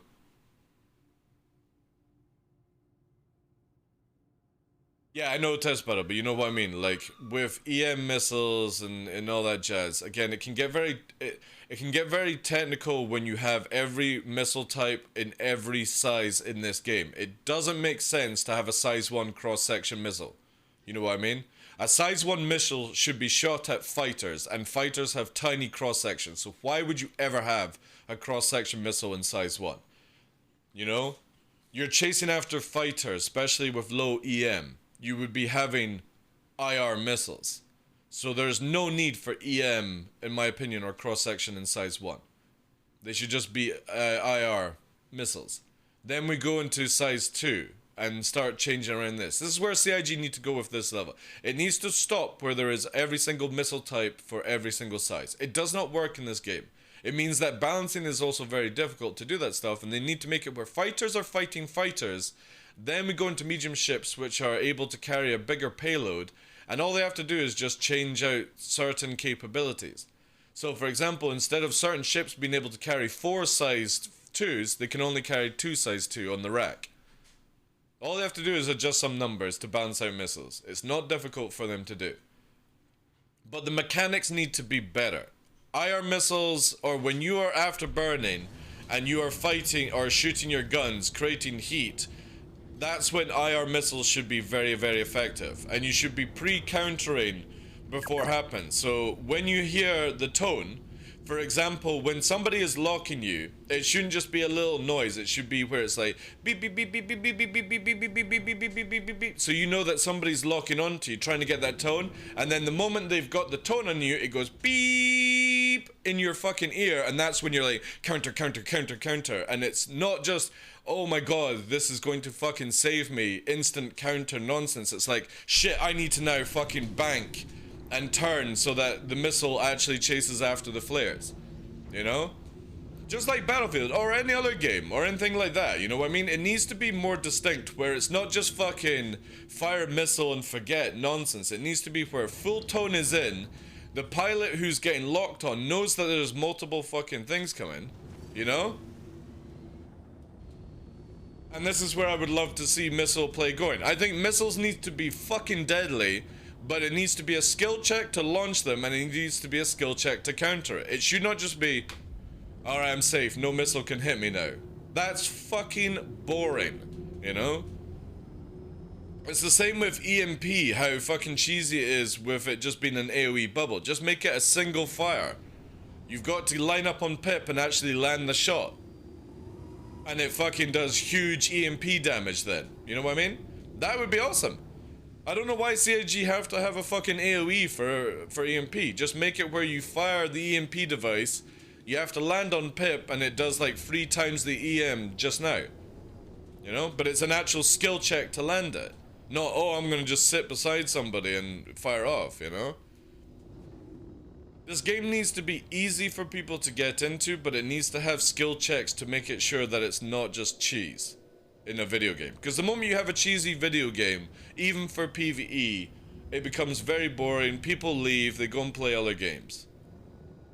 If you make it where it's easy and fun to get into, but really hard to master, people spend the time and play the game.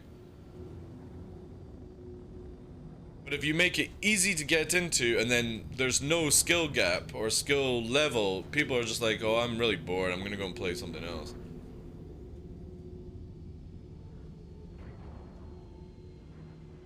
I would way prefer to have proximity EMP or distortion missiles instead of damaging ones.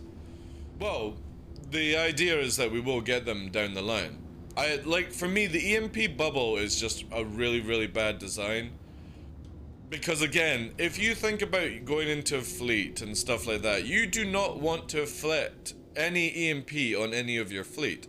But it shouldn't just be where I just go charge, right, fire, charge, because you just send the monkey to do that job, you know what I mean? You send the monkey in to do that job and you don't care if they die, they just have to go in and EMP.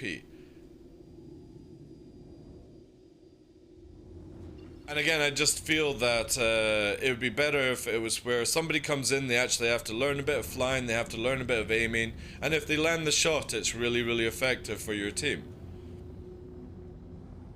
It would be a lot more fun. It's the same with missiles. It should be where you can understand them to an extent, but it's not where you can just spam them on the wind. Because another thing with missiles is you should also light up like a fucking candle the moment you fire a missile. Like your IR should massively spike, because again, you are launching something that has the hyper booster going, or whatever you want to describe it as, you know, where as we fire it here, it ignites off underneath us on the wing, you know, depending on however it does it. And say an IR missile should be like, oh cool, look, there's a giant, you know, hot target. And it's the same as when you're looking at the sun. You should not be able to fire missiles at somebody that's at the sun, or in the direction of the sun, because the sun would literally throw off IR missiles, which allows us to use the sunlight as a defense. Be like, all right, there's 4 guys coming behind me, they're spamming missiles, I'm gonna head into the sun. And they're like, spam, spam, spam. Why are our missiles not fucking targeting? Because there's a giant sun. Big fucking ball of fire in front of me. I'm masked. You know? So that then, you can see here, look. Right? You know the funny thing is, chat. You know the funny thing is, right? Watch this. See how my IR is now going up, right? This is not, or sorry, see how the IR is going up, right? Watch this. See how it's going down? Watch this shit. Let me just turn around.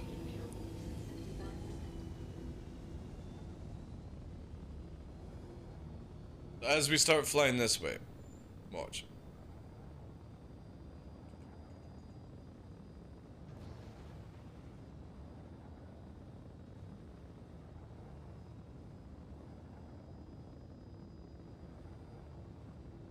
I'm trying to work out how we actually trick this again to doing it. There we go. That's her going up. Look at that. IR. So the opposite number is basically to mask your number is starting to go up. Because the planet is hotter in the direction of the sun. So we already have the mechanic in play. See that? Because I'm heading towards the sun and I'm going lower and lower where the ground is hotter and hotter, my IR is masking right now. We already have this mechanic in the game. It just needs to be a lot more sensitive. Which is crazy. And if I start flying away, it'll start to naturally go down. See? See how it's going down now? That 1,000 mark here is going down. That's because I'm now getting cooler and I'm going away. So my mask is gone. It's now going to be down to my natural heat eventually. In play is demonstrated by genticles. MP by genticles? Whoa, what do you mean? Try using the EMP in the current patch on larger ships. The changes have made... Yeah, it's so useless, man.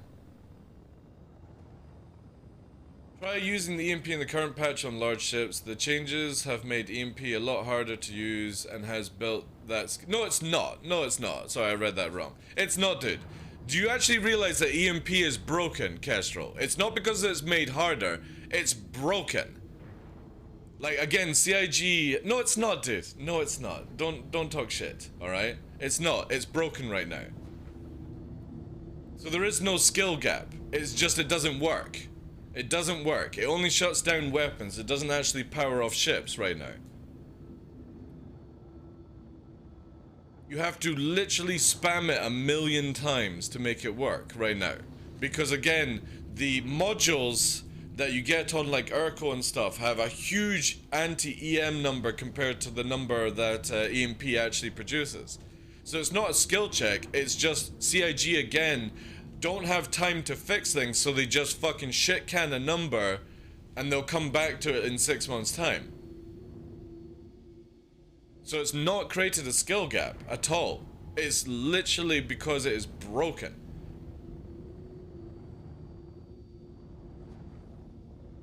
Assuming yesterday was flying EMP ship, but took out one of our gang. Again, you can't take out your gang anymore, Tom Kyung. All you can do is stop your guys from shooting and they lose their shields. That's it.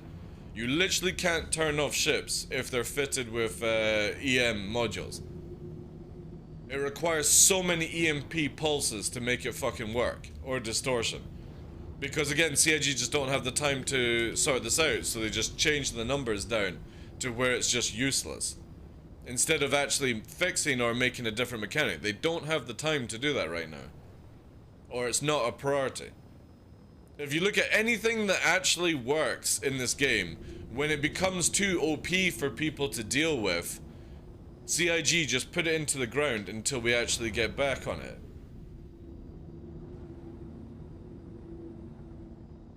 And that's the biggest well, again, they're not trying to balance Aleg, as I've been describing. CIG do not balance right now.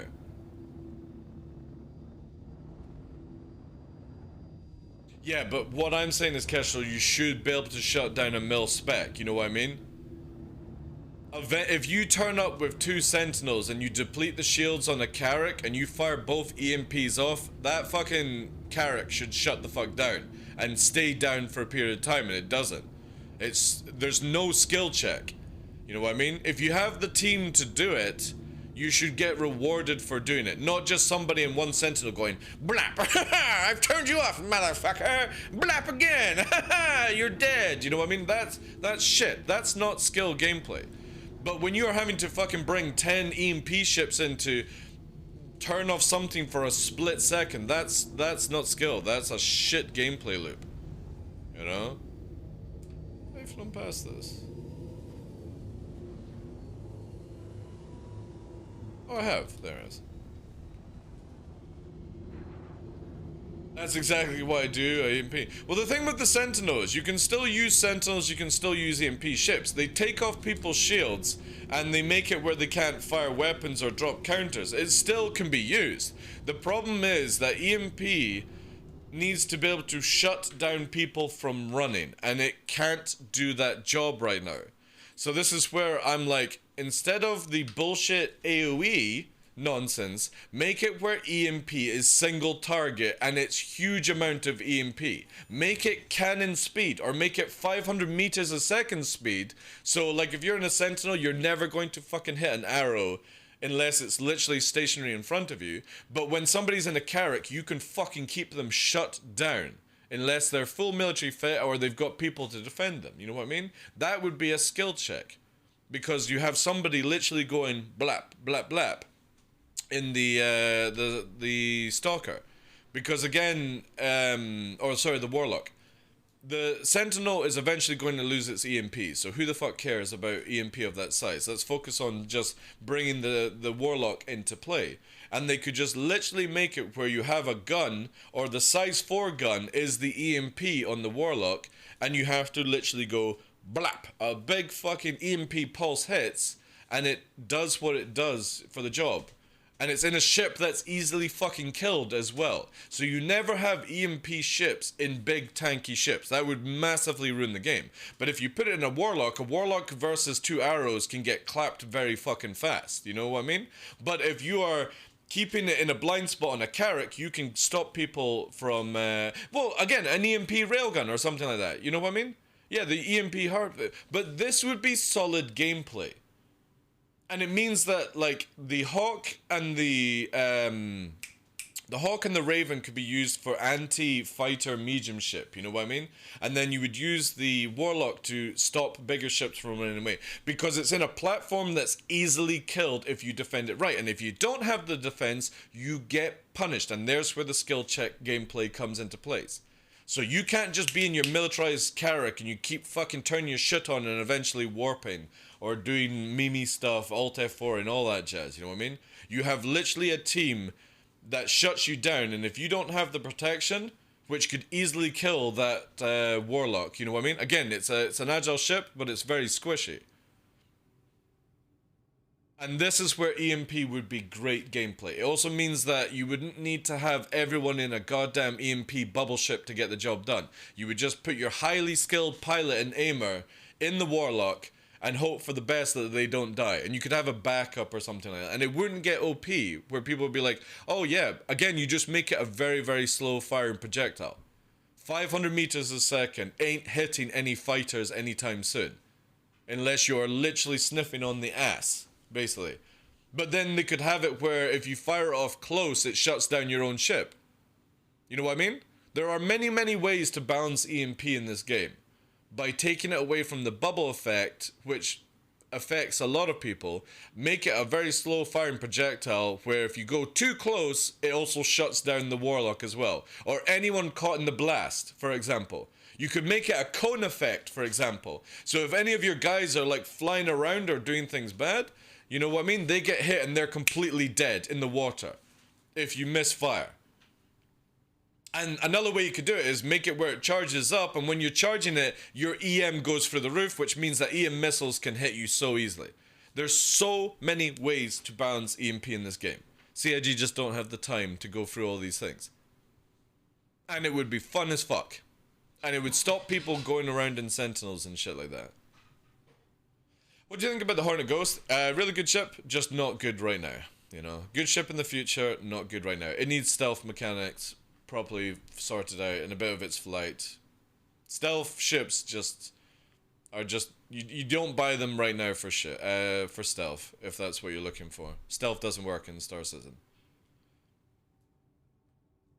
What about quantum anchors, like a missile that sticks to an enemy ship? And yeah, like we were talking about it yesterday, Demi, but like a Fast and the Furious kind of stuff, you know? That would be an amazing way to do it. Again, AoE EMP is just cringy and doesn't work. But CIG could literally make it a projectile. It does a lot of EM damage. When you use it or you charge it, it makes you a light bulb to missiles. So there's the counterplay. You put it on a very squishy platform, you know, and boom, there we go.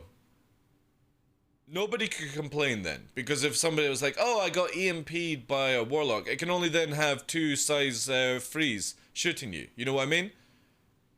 Just don't put it on a ship that actually has bigger guns or a turret and stuff like that. Just make it where the Warlock is the only EMP ship in the game. You put it on the size 4 mount, which means you've only got the 2 size 3s and a few little missiles. You know what I mean? Make it very, very slow projectile. Make it where you have to charge it up for a period of time before you fire it. And when you charge it up, you light up in EM. So when we're seeing here, if we zoom in on our emissions, right? This is EM. This is what happens when we engage warp, right? I double my EM. Just make it where when you charge EMP, it goes up to like 40,000. And you have to use it tactically.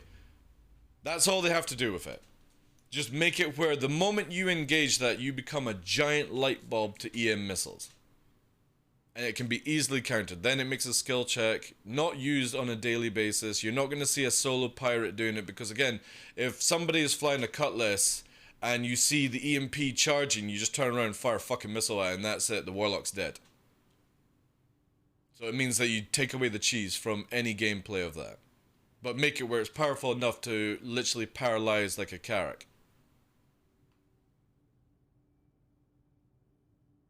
Warlock should be a support ship only. Yeah, exactly. It should never be where it's killing things. It's literally where you put somebody with a high skill check into it, where they massively support the fleet. Not, I sit in this ship and just one clap everyone, you know? Because that's what everyone used the Sentinel for. Everyone bought a Sentinel because it was easy to fly it, it had a tank, it was fast, carried loads of missiles, and the moment that you EMP'd somebody, if they were not fit correctly, you shut them off and you easily clap them. It literally has been one of the cheesiest ships. And in atmosphere, you used to be able to fly full speed backwards over it and just spam missiles. I have seen everyone abuse the shit out of that ship, and I'm so glad that it's fucking useless right now. And everyone's like, oh, my Sentinel's so crap. Get the fuck out of here. It was never meant to have EMP. CIG just put it on for fucking some meme's sake, like. And these are the things that annoy me with the development of this game, because as much as I can accept that most of the time it's placeholder, it's like, it doesn't need to be in the game right now. You know what I mean? There's no pirating. If I down your ship, I disable your ship, and I take your cargo, I can't do a goddamn thing with it. I'll make, like, no money. So there's no pirating. It was never needed to be brought out, you know? Harbinger again. Well, again, that's been sorted out. When people could fire those fucking torps at 500 meters distance, you know? Again, sometimes the best things to do with Star Citizen is just not do anything right now. Build the systems in the background, test them in the background, test them for years in the background, and don't add them to us, you know? Then bring it out when there's a need to be, like, you know what I mean? I would, instead of EMP, I would actually prefer a ship that slows down another ship so people stop running away, you know? Yeah, but it shouldn't be bloody hard, though. You know what I mean? It's not difficult for somebody to get into an Aurora and go and kill an Aurora NPC. It should be the same as where if I'm a criminal in an Aurora, I should be able to disable that Aurora and steal its loot. You know what I mean? It shouldn't always be a chore to do criminal stuff in this game. It's a choice, yes, but it should not be endgame Mission Impossible style of working things out.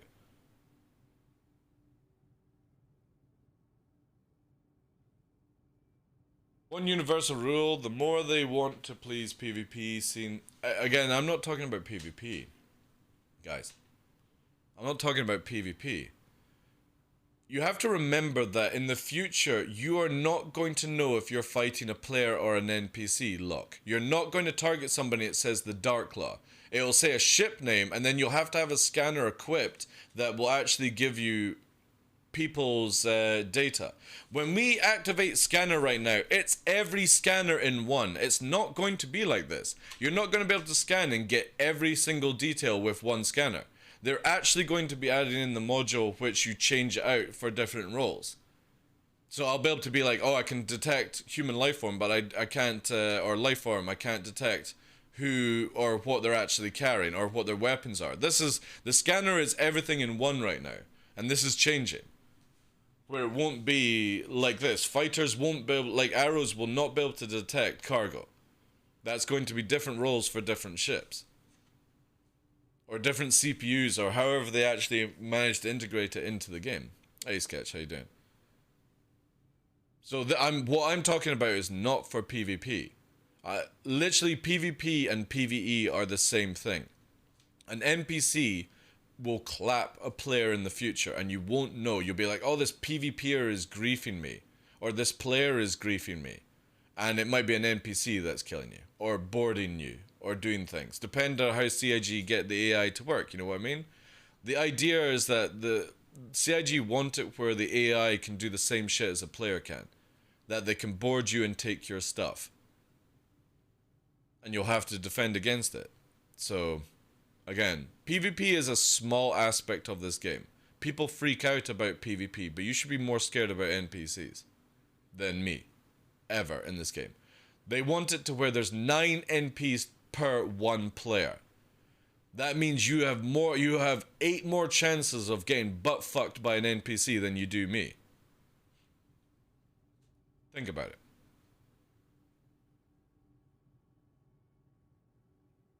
Exactly, Alec. Exactly. It's all changing. You're gonna soon see where fighters do not scan out ore and stuff like that. Vorgoth, welcome in, Chief. Again, all of this is, like I said, it's just all placeholder. This is a placeholder scanner. This is a placeholder ping system that basically does everything right now, you know?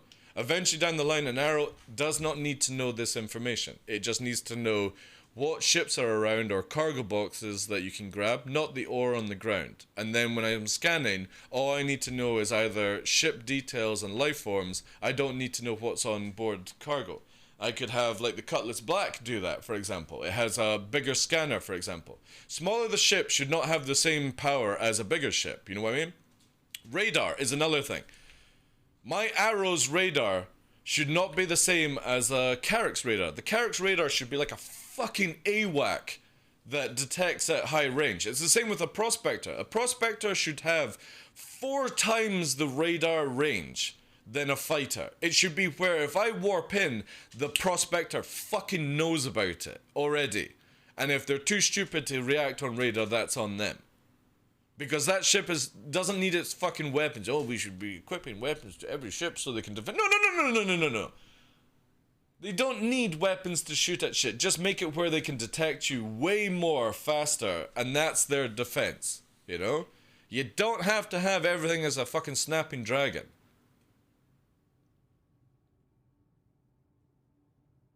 They're just busy levitating in our station.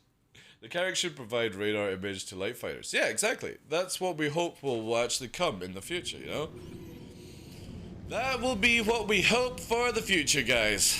But right now, that's not the case. So we have an IM EM spike. If you see there in my right corner, it's spiking 35k EM. This lovely 35. It's still bouncing its quantum drives right now as we push in. 4 clap out. Fox free on that.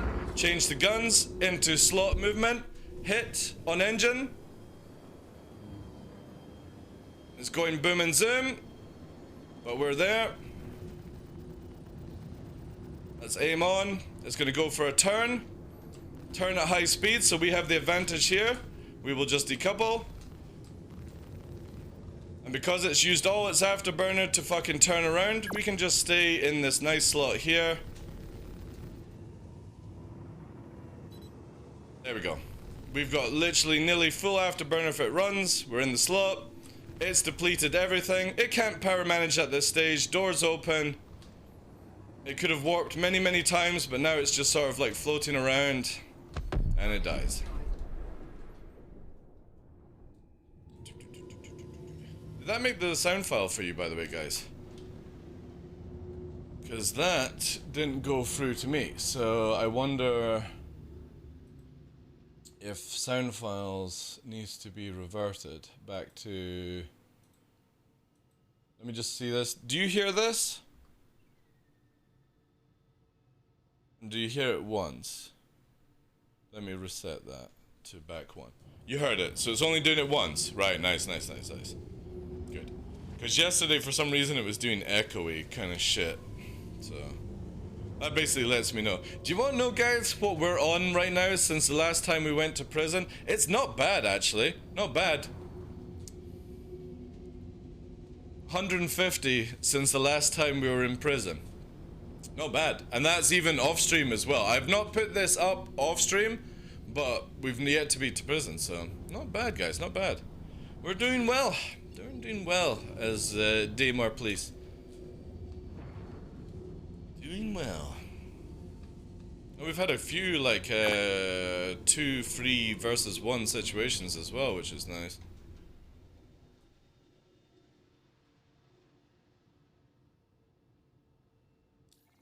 I can imagine powering down next to a rock and a prospector. Yes, Dingo, this is exactly what I want to see in this game, right? Nothing more pisses me off the fact that if you are in a ship, right? Hear me out on this one. If you are in a ship and you go to, like, say 100 kilometers away from any outpost, and you power your ship down where you have 0 IR and you have 0 EM, and you only have your cross section because obviously that's not going to disappear, people can still see you from like 30 kilometers away, and it's like, it should be practically where you're invisible at that stage. The moment you power off your ship and you're walking outside, it should only be your cross section that is going through the system, and it's not. It takes into account all this weird shit. Because again, when we go here, right? We'll land down. We're going to power off the ship. And you see here, right? If I do this. Alright? Oh no, power's not going down. There we go, right? So eventually down the line, our heat's going to drop. But our EM is completely off, right? As far as I'm concerned, unless somebody is really sniffing around, because I feel like the cross-section is a little bit too much on the arrow anyway. If both these numbers were at 0 and it was only cross-section, I should not be pinged at 20 kilometers as far as I'm concerned. If somebody sees me 9 kilometers away, cool beans, that's fine. But I can literally ping out people mining 20, 30 kilometers away, and when I arrive at their ship, it's all powered off. And you can still target them and do all these things. And I don't think this is how it should be in the game. It needs to be where you can literally hide yourself in certain places. Yeah, exactly, Luxo, yeah. It's going down so slowly, eh? It's ridiculous how heat works in this game. Now, the 1271, funnily enough, is actually the heat from the outpost. So the outposts do generate heat, and when you're behind like a hammerhead, or you mask behind like a carrack and stuff, you are literally invisible to IR. But look at this. This is my natural heat depleting. And I feel that this is just way too slow. Way too slow. It's just slowly going down. Now, obviously, again, somebody could go, well, in real life, you know, it wouldn't take you that long to do this. Or it would take a couple of hours to de-cool down your quantum flux capacitor. I don't give a shit about real life. I care about gameplay mechanics. And it should be at least half the time it goes down. Or faster going down, sorry. Ping does not ramp up too much of your own signature anymore. It used to massively spike, but here's the problem with ping. It's now client side, so that's why it doesn't do anything anymore. It used to make it where you were easily more detectable, but because it's client side now, the server can't do those things, you know? These kind of mechanics all over the place, so all the games, I don't understand why CIG don't... Because as I've been advertising pretty much the whole of today, Fifey, is that CIG are only adding in placeholder gameplay right now. That's it. That's why everyone freaks the fuck out, because everyone's like, why don't they bring this in from other games? Why don't they do this? All the stuff that you're saying, TheDarkLaw, is how it should be in the game. It probably will be down the line. It's just CIG need to get everything placeholder into the game first before they can balance and tweak everything. You know what I mean? You can't balance a game if you're still adding stuff to it. Or you don't know if your flight model is right, you know? This is where when people go, this game needs to be balanced and optimized. That's the shit you do in beta or before beta, guys. You never ever fucking do this in a developing game. You don't go, right guys, this is how our weapons are going to be, but in 2 years time our weapons are going to completely change, so all the stuff that you're doing right now is a complete waste of time. Let's just make it work slightly and hotfix it basically, and then in 2 years time we add in the full system once we've had a team actually develop it. That's what Star Citizen's all about. It is just a placeholder right now. A very good placeholder, don't get me wrong. But you're not going to get balancing, you're not going to get full mechanics that I'm talking about. Everything I'm talking about would be like in 2 or 3 to 5 years time. It's not like they can cook it up within seconds or change things out. It requires way more time. The problem is it's a playable, never-ending alpha. People give up. Yeah, exactly. But you also got to remember that a lot of CIG employees only work on a 6-month contract, you know?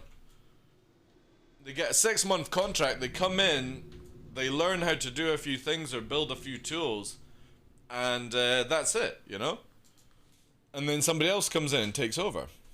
That's development 101 right now. Within games. When you have games like Call of Duty, Modern Warfare, fucking Assassin's Creed, Ubisoft, these companies have like 11 studios. CIG only have 4. And they're crushing more into, like, or lowering down their studios or making them bigger right now because of... I read this where somebody goes, CIG should have had the game out well beforehand. They've had 300 million. 300 million is nothing in a video game right now, by the way. When you're building a AAA game like Squadron 42 and you're also building a AAA MMO, 300 million is actually pretty fucking tiny amount of money to do that job. So, yeah, we need like at least 500, 600 million if you wanted to get it out faster, you know? I was reading today a lot of CIG QA quit their job. They did. Everyone quits jobs, right? Stress gets to you. Maybe you're not happy in the environment. Maybe you're not making friends. Maybe you don't want to leave your house. You know what I mean? People quit their jobs here and there. That's nothing to give a shit about in an industrial business. You know what I mean? You could look at it that when I moved to YouTube, I killed my business. I quit my job for 6 months. You know what I mean? You can't worry about that shit, you know? Exactly, Alpha Zero. Exactly. 300 million or whatever CIG's got just now is really, really, like, nothing in comparison. It's amazing what we actually have for that kind of money. It will always blow me away that with the state of Star Citizen and what we have right now, this very second to play with, is pretty fucking impressive, you know?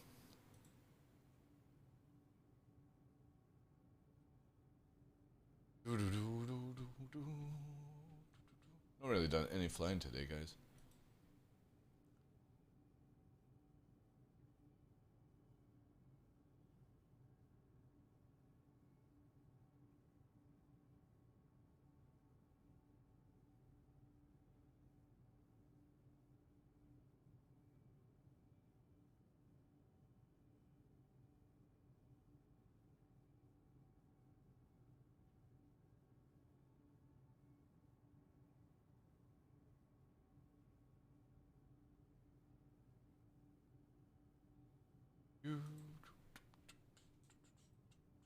People quit at all major studios every day. You never hear anything about it. It's because it's normal. Yeah, exactly. I think, like, more people react with Star Citizen is because we're actually more involved in Star Citizen or keeping up to date with Star Citizen, you know what I mean? That's why people freak out a lot with Star Citizen. It's because you're just passionate about the game. You want the game to actually succeed. That's why you're like every single detail trying to dissect it, you know, like a nut job. But you look at any other game that you're not that interested in, you can give a shit about their staff and where money's going and all that stuff. You just want the game out, you know? Do these still make lots of money? Yeah. I think today, this year is probably going to be their highest selling year. Locks are. It's only 3.5 million citizens I saw on the website. Imagine if we get 10 million people. Exactly. Like I saw something right a while back, right, where somebody wrote, "I don't understand why they're giving creators a free javelin for referrals. It annoys me. I have to spend 3,000 whatever dollars on a javelin, but they get it for free." And I went, to get the same amount of referrals, to get that free javelin on a minimum is $96,000 brought into the game. And you're complaining that they get a pixel ship reward because you have to spend that money, but they bring in 96, and this is a minimum. If somebody just literally buys a basic account, it's like 96,000 or something like that dollars, and you're complaining that this one person gets a fucking free grand pixel ship. It's like, come on, really, you know? A concept of a pixel ship reward. They bring in just short of 100k to this company, which will help your video game do better in the future, and you're complaining about something like that. This is where these people must look at themselves in the mirror and go, my god, my 1-inch dick is big. You know? It's like a fucking powerhouse, you know? That's all I can think that goes through their head. Because it's so stupid to even consider complaining about something like that, you know? I would love to get to that stage of referrals. I don't have that many referrals, exclamation mark referral, or REF if you want to help out. I would love to get to that stage, not for the Javelin. I don't give a shit about the Javelin, but I would love to be able to say, hey, I managed to convince enough people to play the game, try out the game, and brought in that amount of money for the company, you know? The game that I enjoy, you know? Who the fuck cares if they get a Javelin? Give them a fucking Bengal. I don't give a shit, man. Yeah, can I get a... Do I have any moderators? This is one great thing about my channel. I don't need moderators. Hey, Blasty, can you give, how you doing, sir? Can you give A-Leg, permit for me, please, dude? No, I don't, Lockhart. I want to get into it. So, right, my rules are... I like to stream enough amount of time where it doesn't get boring, you know, like 5-6 hours. But I would love to do evening shows when there's more to do, you know what I mean? That would be really, really cool. This is the same I think this is the same Cutlass guys. Right, so again, targeting engines, 4 size 1s. Goes in, clap, clap on the engines, push forward. I turn really badly on that, so I'm actually going to finish off with 4 in here. Actually, no, we're under range. Again, we're going to go into movement, back into the slot. And now I've got plenty of afterburners, so we're just going to go that. Now, however, I'm going to go manual aim with lag pip and target that engine, left engine. That's what we want. So they're going fast, they're banking a little bit. We've got plenty of afterburners, so we're going to shift our weight and go for the right engine now. Because again, they're doing some crazy sort of flying. Right engine's gone, it's going to go into a jet wash. So we've paralyzed it, let's get our afterburner up. It's going to regain conscious in a second. But I want to get ready for push, change to there. Again, we're in no situation that. We've got plenty of afterburner. Now we start dumping on there. Regen the weapons, but we've got pretty much 66% of afterburner ready to go if we need to move. If they keep pushing too hard, they will throttle out again because they only have 1 engine. They can't move fast. This is where they have to move at SEM. I'm now going to target the second engine, which we did already damage onto it. And it's spinning around. It's got ballistics, so it's stock fit.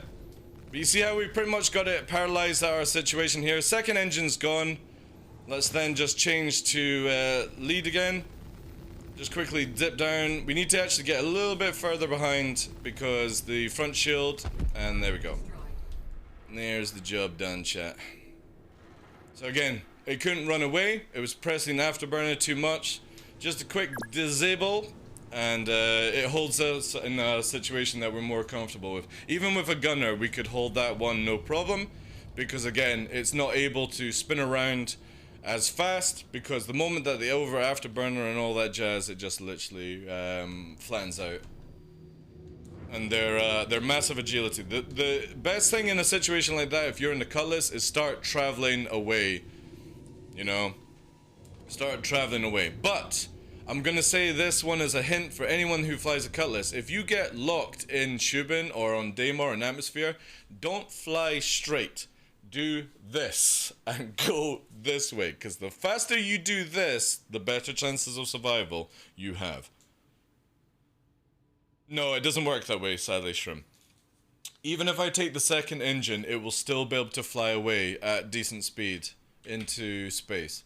It doesn't fully disable it right now, because here's the kicker. CIG have kindly made it where upstrafe thrusters are 5Gs or 4Gs kind of stuff. You can literally fly. If I was to shut down my main engine here, I could still fly out of this atmosphere probably about 600-700 meters a second. This will change in the new flight model when we get aerodynamics, because they'll probably nerf movement thrusters into the ground. Which means what you were saying there, if I take the second engine, it would definitely crash at that stage. We need to wait for a little bit more realism in atmosphere flight before that happens. I use Verpal Alphas, Kestrel. !kit if you ever need to see anything that I use or recommend. I'm thinking about, come on, let's see, I prepare to go nuts, and let's say we do what we do in Alpha and think about it. Said, cancel night flights and give money to something else I love.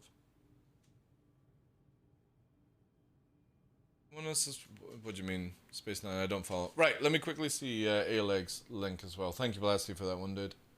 Star Citizen tester claims they lost their job after requirement to end remote working. Yeah. What? Yeah, asked to return. Was a tester at Cloud Imperium Austin, Texas studio until recently claimed this month that the team were being forced to return to the office. Of course, yeah. Today I lost my job at Clearingham because fellow co. Yeah, exactly. I would shit can you as well if you weren't willing to return to the office. You know what I mean? And also claims, exactly. People who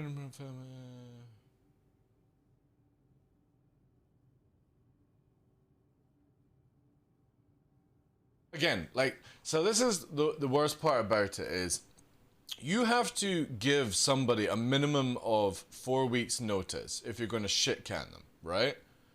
Or that's how it's meant to be.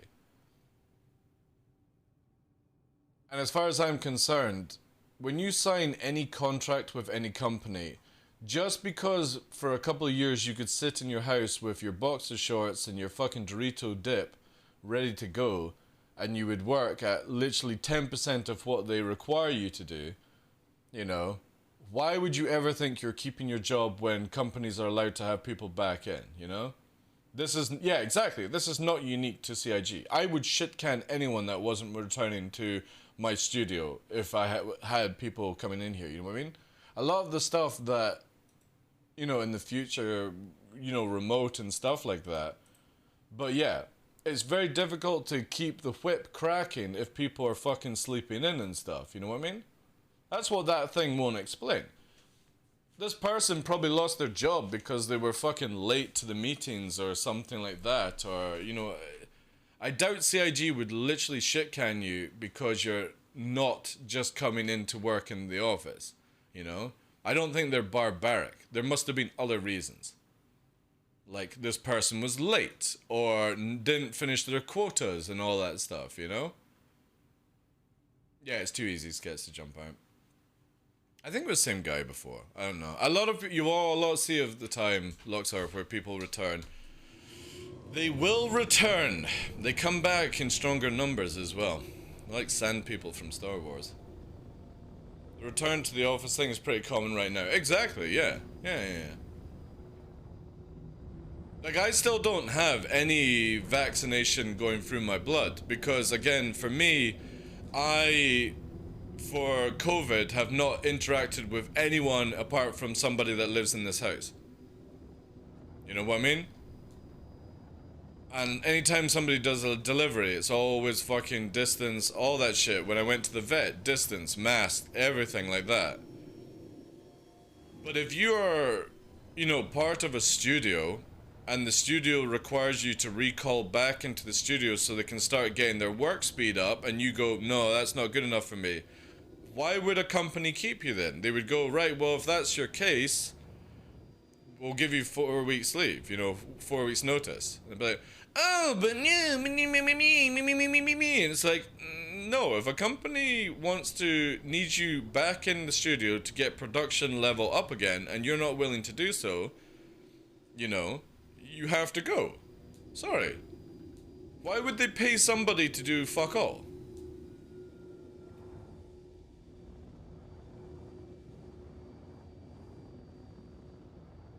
Yeah, I'm remote as well, Alpha. So I like for me, like if I was ever going to go to a CitizenCon, guys, obviously I would go and get the boosters. But I'm very much a person where unless I'm really a threat to somebody, or I'm going to be around loads of people, I don't really need it flowing through my veins. You know what I mean? I also don't get the cold. I don't get colds or flu. I should say I don't get flu. I'm very good at not getting flu, and since COVID is a base form of flu, like I don't know if I've ever had COVID. I've had no symptoms, you know, and I also like my mother would like go shopping or I would go shopping. You know, there's a very high chance I should have actually caught it at the beginning, but I didn't, or I don't know if I have. So I don't know if I'm immune to it. I need to get one of those like blood test ones that actually tell you if you've ever had it or not. But even if I was going to go to CitizenCon, out of courtesy of other people, I would go and make sure that I'm well vaccinated and stuff like that. But because I live rural and I don't interact with anyone physically, I'm like, well, yeah, I'll just keep myself, you know what I mean? So, yeah. Yeah, everyone's different, you know what I mean? Everyone reacts to it and stuff. So, again, like, for me, because I don't interact with people, I never thought I needed to get it. If I had to go around people, I would instantly go and get it done. And now it's just like a drop-in, walk-in kind of stuff. You just schedule in, you walk in, you get jabbed, done, fucking boom. But it's getting to the stage where most likely they'll change all the rules where you don't need to do it. And again, I would most likely, if I was going to go to CitizenCon, I would go and buy one of these like medical kits that actually tells you if you've ever had COVID, just to make sure that I wasn't like again a threat to anyone or stuff like that. But if I've never had COVID and I've had no symptoms and stuff like that, long as again like I'm not inflicting anything on anyone, I don't really, you know, selfishly care about me, you know? Like, again, I have nothing to go on apart from I don't know if I've had it or not. Yeah, exactly, like, so, yeah. No, my mother lives with me, Space 99. Yeah, basically, my mother, after she got divorced, basically because I live by myself, I'm not good with other people, like, living with, and obviously she was by herself as well, so it just made more sense to be in the same house where I can watch after her, she can help with watching the huskies when I'm working and stuff like that. It means I can help with the puppies, you know, all that kind of stuff. It just made more sense. Instead of spending money on two houses, just to have one house, you know. I keep out of her business, she keeps out of mine. It's just so much easier than being by yourself and having to pay full prices and stuff like that.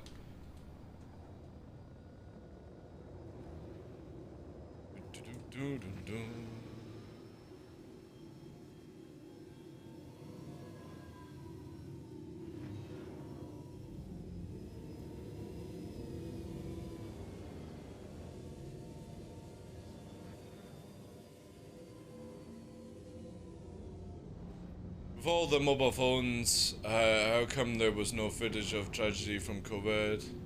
Alright, let's not get into that talk, to be honest, dude. I literally don't care.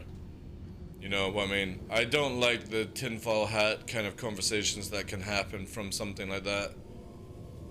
I don't give a shit. It's the same thing as why are there never photos of people showing the flag on the moon? You know what I mean? We've got all these advanced telescopes, but there's never a recent photo of the moon landing, you know? Let's not even go there.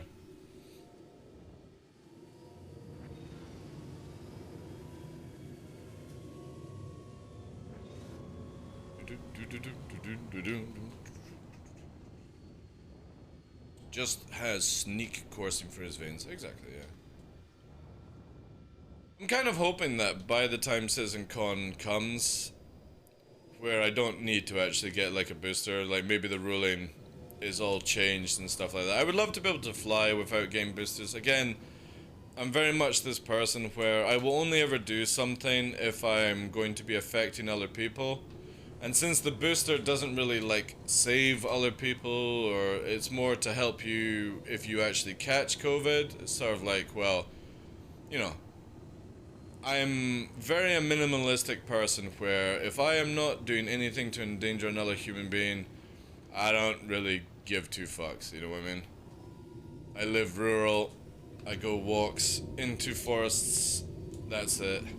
Forests that would shit or make people shit themselves because they're all crackly and crinkly and weird. It's like an air show, imagine seeing this from the ground. Sheesh! Nah, this is nothing, dude, this is just me fucking around, dude. This is just me fucking around, but yeah, it does look awesome when you have somebody doing it beside you. But yeah, definitely looking forward to CitizenCon next year, if it goes ahead.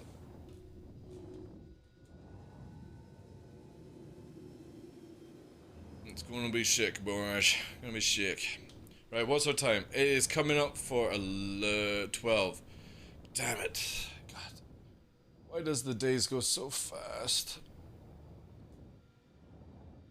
However, touch wood, we've been doing that. Hey, Game Warden. Ooh, Blasty! Thank you very much for that. By the way, is this... My camera looks fucked, by the way. Thank you so much for that, dude. Can we get some vibes? Thank you very much for that. Rufus, welcome back for the 10 months support. Brain Hacker for the 2 months. And looks like everyone else, brand new subs. Make sure, guys, I don't advertise it too much, but also ! anniversary. You can get involved in our monthly giveaway that we have just now. There will not be many giveaways until December, where we'll do another like big anniversary kind of one. I'm trying to do like big giveaways every 6 months now on the channel and keep it just clean progression from that. But yeah, if you did, make sure you get your entries in on that, jazz. In my situation, I'm out and about for work and I deal with plenty of people, so it makes sense. Oh yeah, totally, Vinny. Yeah. Again, the only reason I just didn't get boosters was because I just don't interact with anyone. So it's like, you know what? What went through my head at the time was more... It was more important that somebody else who actually was around people got the booster, you know what I mean? Even though there's fucking hundreds and thousands of fucking vials and all that shit, you know? But that's what went through my head. I don't interact with people. I don't need the booster. It's better that somebody else has it kind of situation. And it'd be the same thing as if we had even a worse virus, you know what I mean? You know, I live that rural and I don't interact with humans apart from, you know, who are around me kind of stuff, that I wouldn't need stuff like that, you know?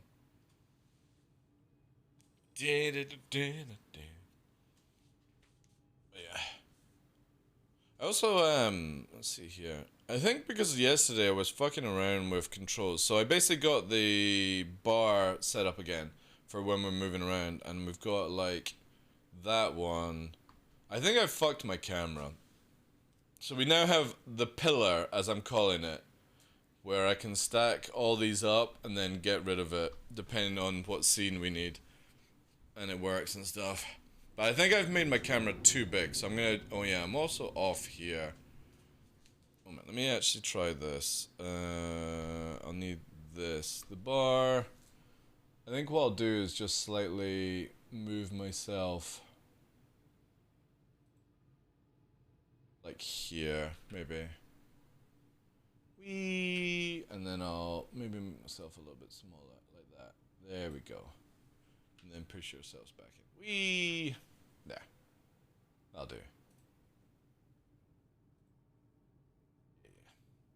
I don't want to block too much of the arrow stuff. I got double boosted and still got COVID, but my wife has MS, so I try to stay as safe as possible. Yeah, let's go, yeah.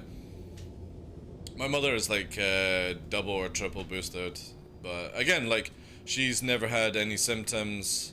I've never had any symptoms. You know, been very, very good with it all. A lot of people were freaking out about it, but for me it was like, oh, how am I ever gonna go and see my friends and go to bars and stuff? I'm like, this is not changing my life the slightest, you know what I mean? COVID really just didn't have any effect on my life changes. I was like, alright, cool. I'll watch and stay safe, you know, but because I don't do anything anyway, it's like I don't go to the cinema. Last time I went to the cinema was for Man of Steel, so it's like, cool. I don't go and eat out, it's too expensive. Don't smoke anymore, you know. Don't need to go places.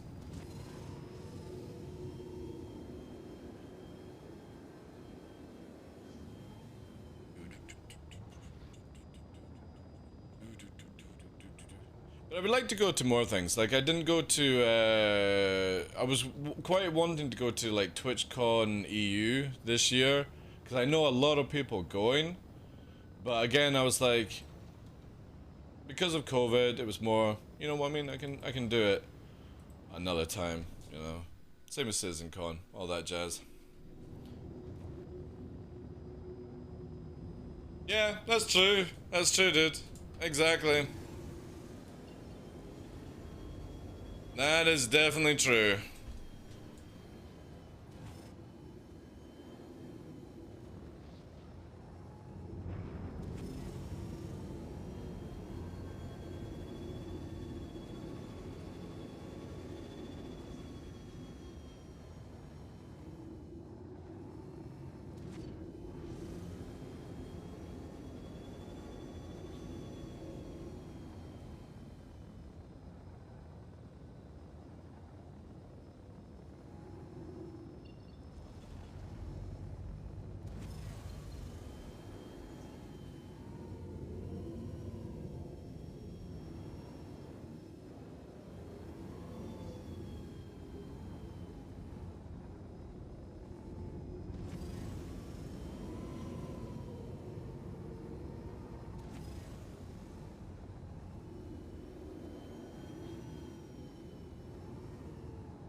You cut a bit more this way.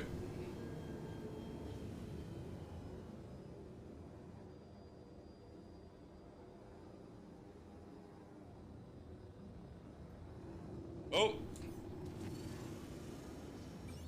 Wonder if it's our friend.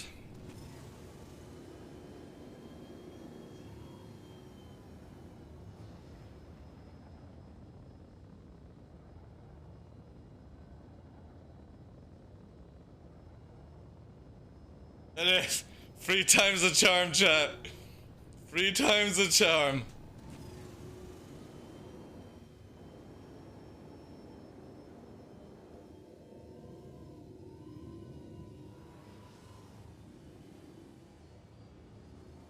Three times coming back.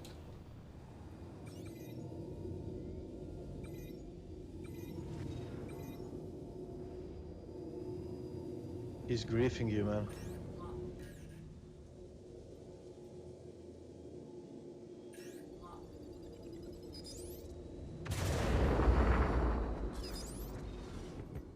Target destroyed.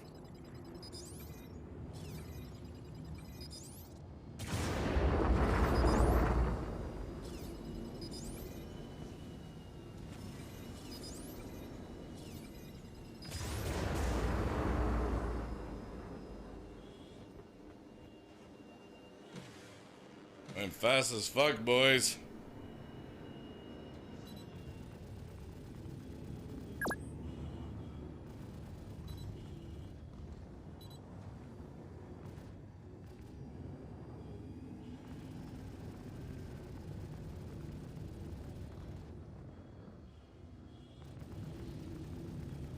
Not taking any damage. Yeah. Not taking any damage, chat.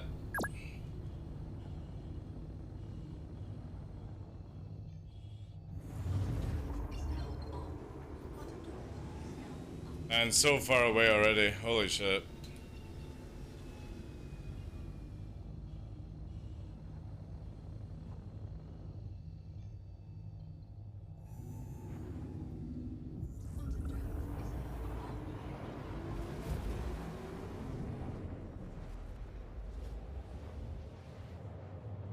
Alright. There we go.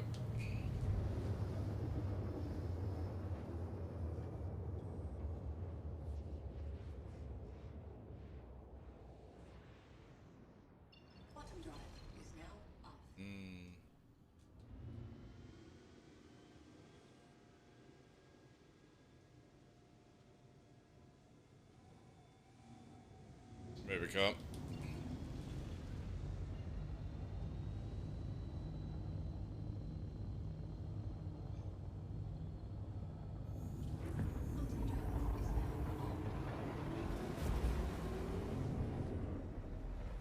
He really wants to mine there? Yeah, I know.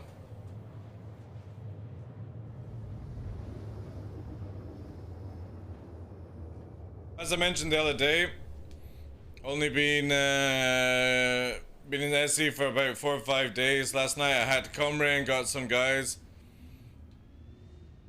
2 seconds here.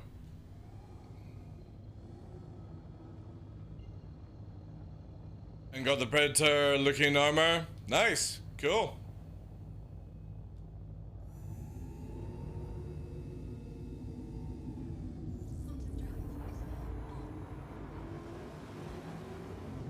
Sorry to hear that, Space 99.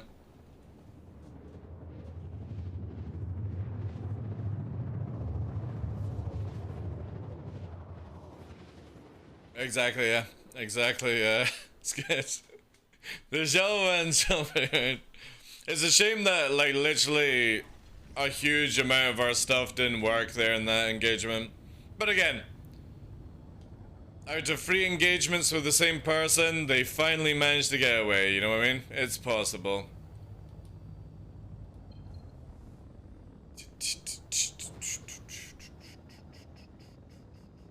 Again, I don't know why people don't just instantly go up as well, you know? Ooh. Who is that? Oh, no message, no message. Ugh, boo. Boo! No message, chat. We like it when we get the messages. Who was that? Hey, Anna. Thank you very much for the 300 bits. How you doing today, lovely? Welcome in. Yeah, you should have put a message. We get our Japanese translator with messages, by the way, guys. It's awesome stuff. How you doing today? My org of 1 just for Mimi. Nice, nice, nice. I like the miners who tried to land a couple of shots just to try. Hey, man, whatever, you know. It's all good, it's all good. How you doing today, Anna? Thank you for the bits. Have you seen the, oh, here we go. So, Hornet Ghost, lovely.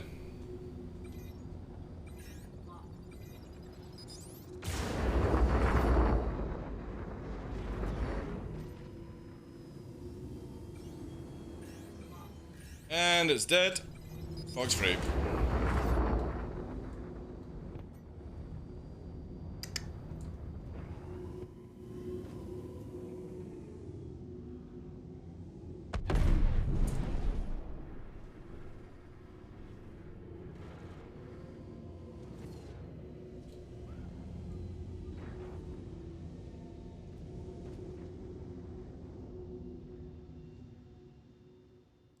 You good? You good? You like the chits? How's the voice acting going? I know you're on something else right now. All good vibes here. Yeah. Get my green fuel. What is your missile loadout? It's called skill, not missiles.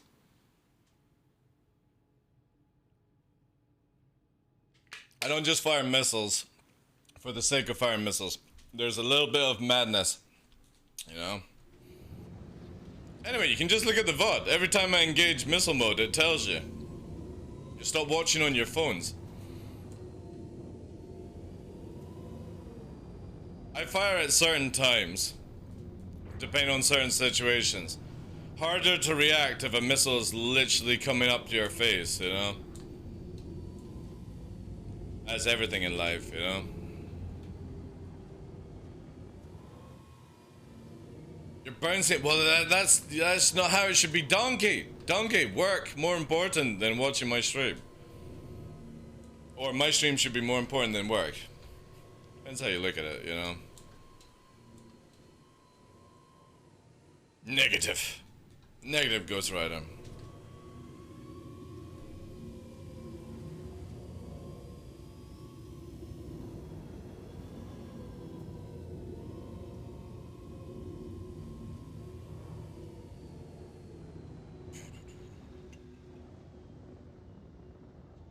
The Lurk is the master of Twitch, yeah.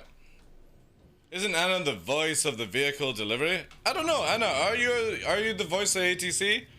I thought you were... She's Miss Babbage, guys. And is it Commander Dooley or whatever her name is? She's like multiple people. That's the thing with voice actors, they're like fucking clones. All they do is just change a few tones and they can be multiple people, like... Crazy stuff. When I'm driving down the road and a missile comes at me, it's hella distracting, I confirm. Yes. When I go down a certain lane at night and missiles come flying at me, it can also be very distracting. But luckily, I'm one of the best low flyers in the world. We can dodge them. Dooley, yeah. You're not anything else for Star Citizen, are you? Hey KV, how you doing, Chief? Haven't played this game since 2.7. How's the free 25A, pal shit? Damn it. Game Morden, thank you very much for gifting our lovely lady, Anna. That sub. Appreciate it. 4 months as well, Anna. Thank you for the support. Can we get some vibes on Red Tides, guys? Appreciate you, dude. Thank you. It's my only fighter? Right, well here's a suggestion, KV. When you get into game and you start playing this game again, let me know. I'll send you some money to get a real fighter. A real ship. That fucking 300i series is just a pile of junk, man. It's just a BMW that just doesn't look like a BMW, you know? Hey, thank you, dude. Appreciate it. Whoa! See, look, there's a free 25A. Here you go, KV. Here's a prime example of what your ship can do. Works free.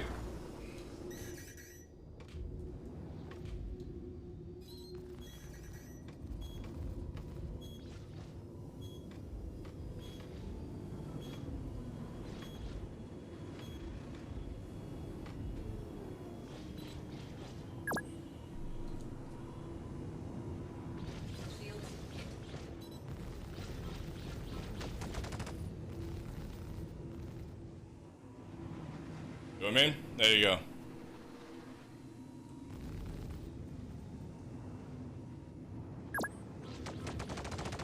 Ooh, ballistic.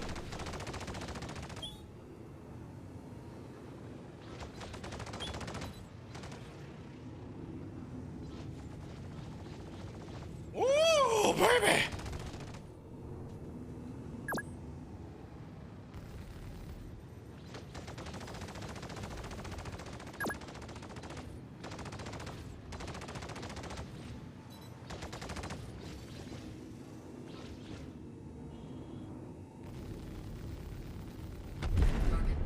There you go. That's what your free 25k can do. Even with ballistic guns. Zero threat. Good fight, Ditto.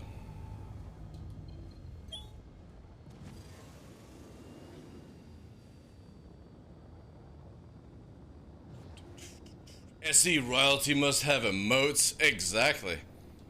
I wish I could give Anna a different icon. Like we were talking about, like if you could give developers icons on Twitch, I would give Anna an icon. Technically a developer. Well, not really a developer, a voice. But you know what I mean. Part of the company, part of the crew.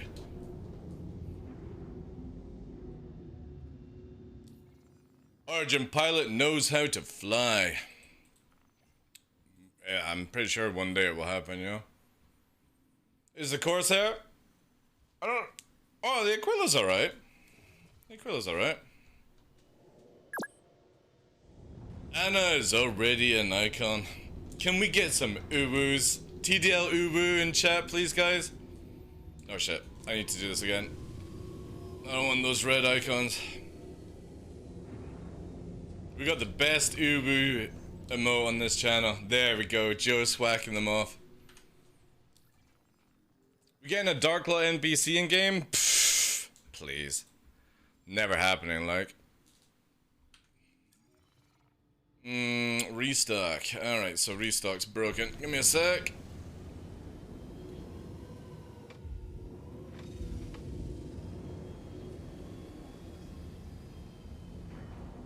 Alright.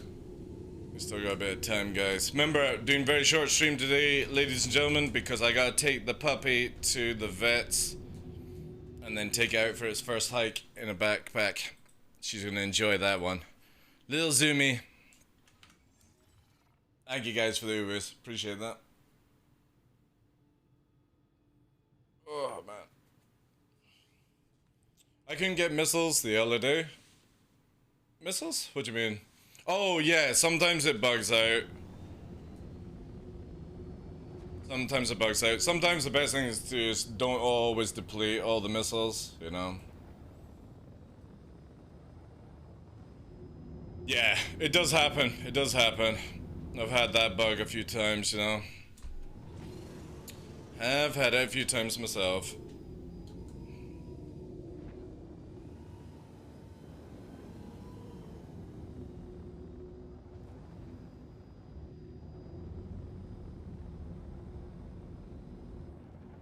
Oh.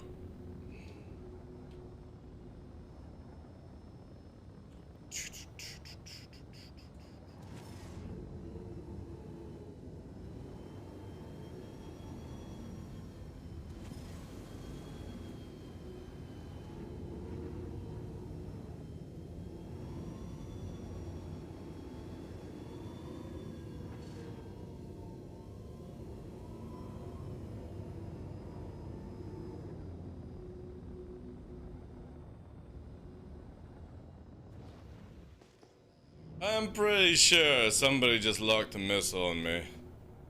Couldn't hear it very well, but it did sound like it, chat. Do we have an eclipse?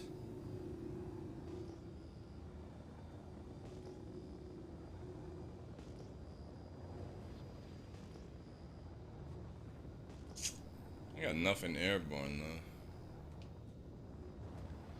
Pretty sure I heard a locked tone, but I might have been imagining it.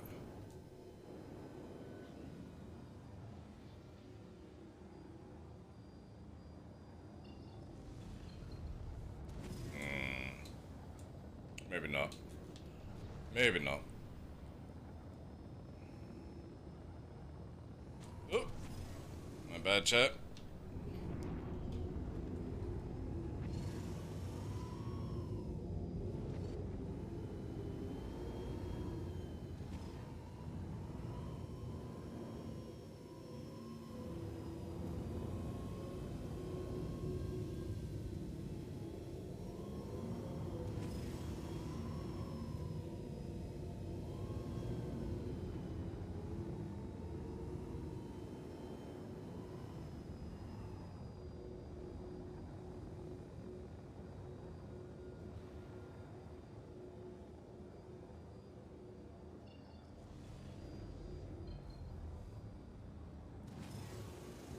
Really wish you didn't have to engage quantum to find locations in this game.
With Puppy in the back? Yeah. We used to have Luna in the backpack when she was a wee baba. She was a wee baba chap.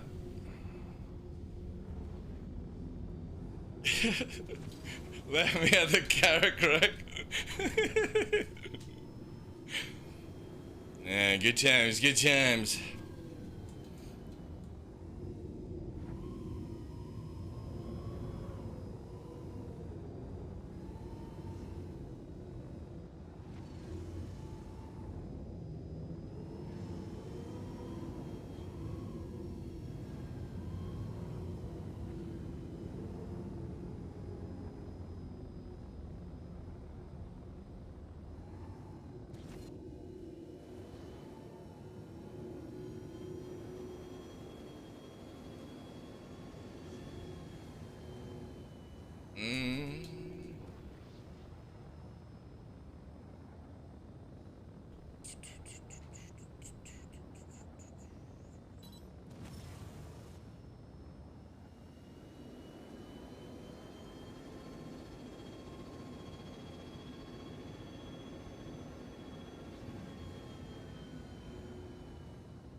And no.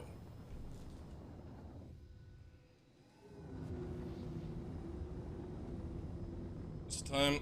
Half 12, nearly.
forgot to key another one up actually.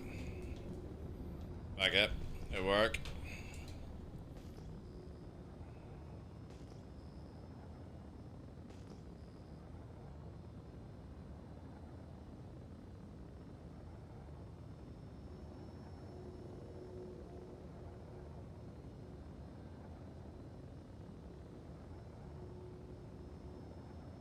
Actually,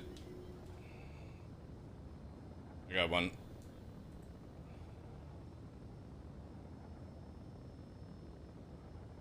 Do this one actually.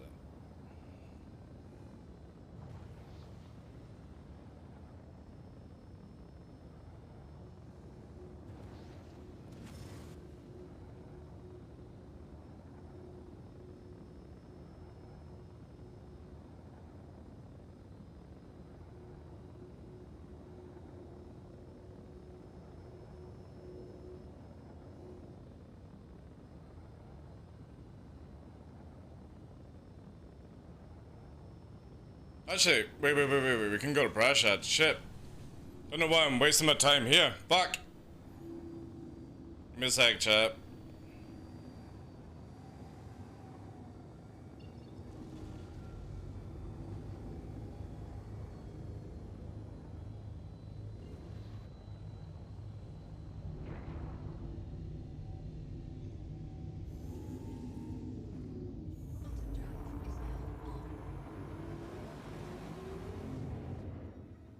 Maybe.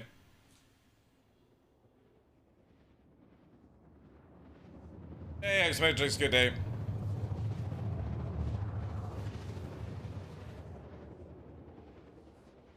Yeah, we don't have long though. Quickly do this.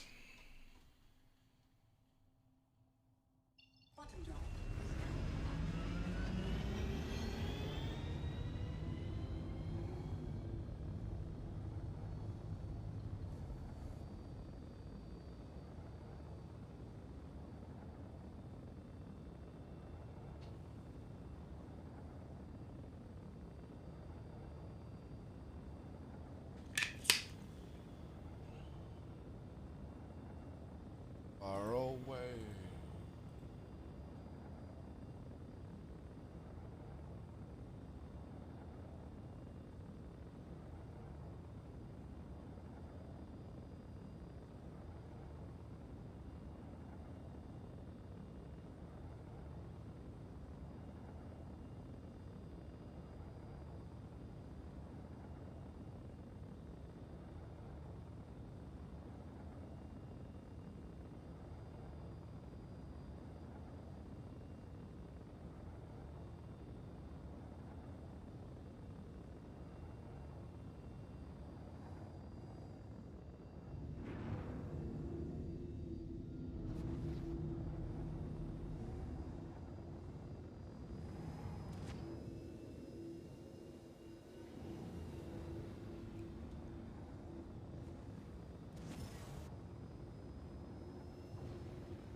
This is a weird one, by the way. This is the two songs now mixed together.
Oh. Color's black.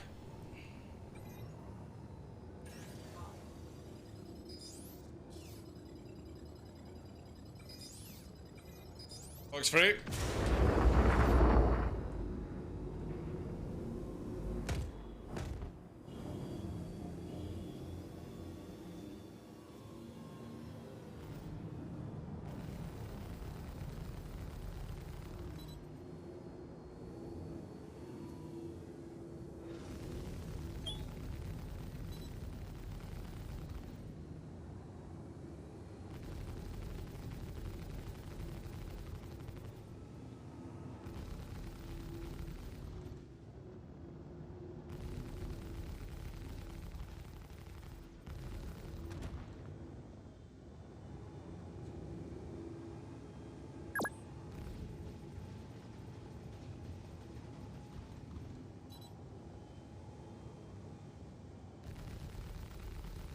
Target destroyed.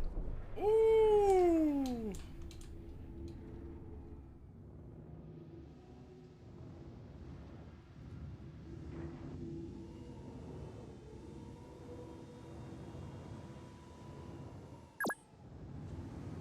Loot. If I did.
Interesting.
Twitch thumbnail, give you a 7 head. Nice. Awesome. I don't know what that means, but alright.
Shit. Damn it. Especially as we find a really nice place as well. Ugh. Alright, right, I got an idea. It'll be like 350. I'm gonna go south. Right. Rip gun. Yeah. I think it was just purely like the white sand. I couldn't read it.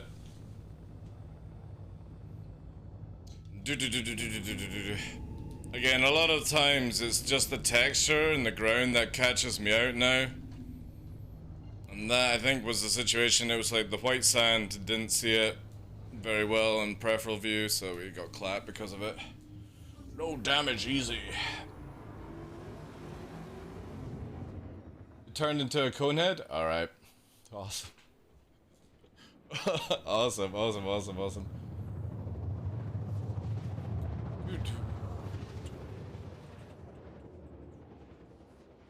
Was he about to build? What, you mean the cutty? No.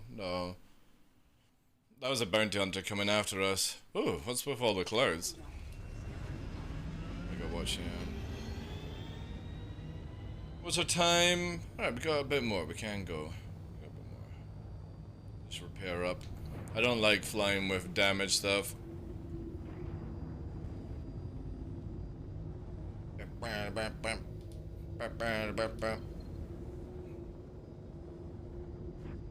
Fly on one wing. It's much easier. Whee.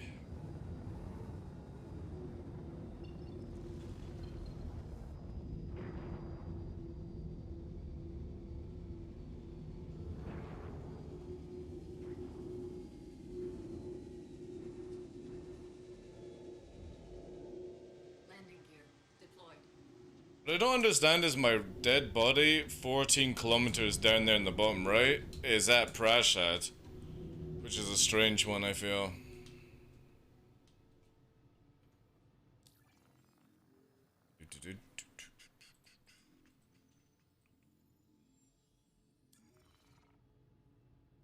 It's always annoying when we start to get into like the swing of things and we find the good place and then suddenly it just we run out, chat. We run out.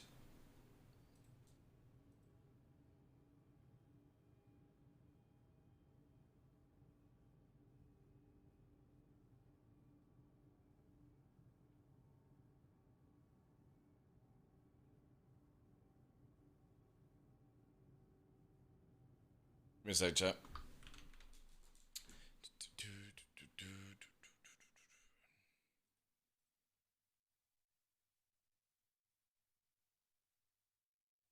Drag me into drag me.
Pampered. Pampered. Alright. One last ride, chat. One last ride. So annoying. I found a really good place as well. Trying to get back here is going to be a bit difficult. 14 kilometers away from our dead body, heading north, I think it was. Rough give a take guess on this one. Yeah, see how my marker is 14 kilometers away wherever I go? So this is going to be annoying. This might actually not work at all. I'm gonna have to go to the actual marker and then travel for it. Thing. How's the pump? The pub? She's doing well, yeah. We're going to, like, I'm finishing off, guys, in like 40 minutes or something like that, because we've got to go to the vet to get our second jab today. So today is a really, really short day. However, try and do, again, it's as I advertised to you guys that, you know, like, actually that's not changing distance, isn't it? Wait. Yeah, that's completely in the wrong direction, so it's fucked. Okay, so I can't find it.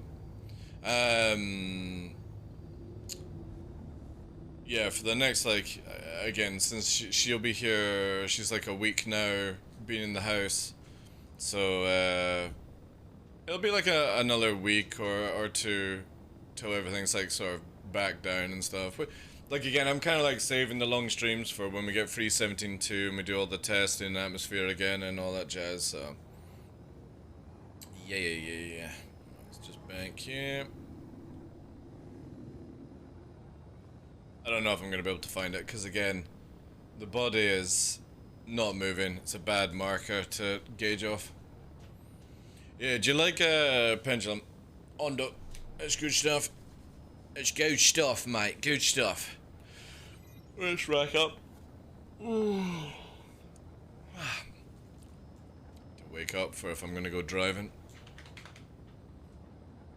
Have you never heard? Pendulum. Oh, awesome stuff.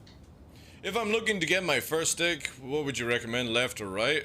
Are you using mouse, gummy? Left then. But you'll need pedals. Oh look, there's my marker just suddenly appeared. And what the fuck is this one? Oh, no, it's disappeared. Right, so now we need to head north. That's south. Really? It would be this way? Alright, let's try this. So that's our marker there. Let's go like 20 kilometers and see if we can find it. If not, that would be it. It actually works. Yeah. It's very like, if you do one joystick, you need to have pedals. You know what I mean?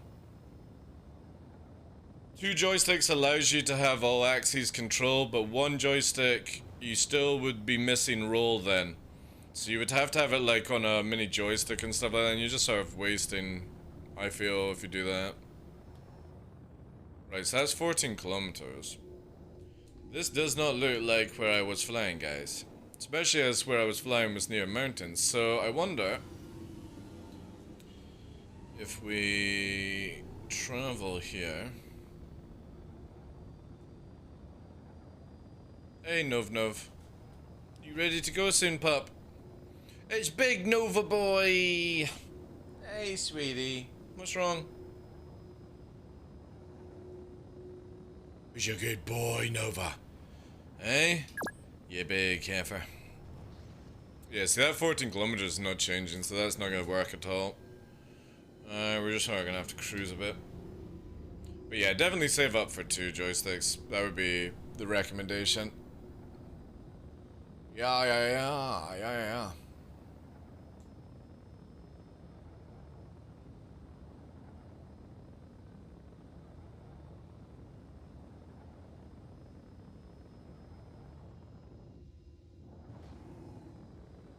One last ride. Yeah, this is not what I really wanted. I need to make like a proper 100% foolproof guide to get to the best part.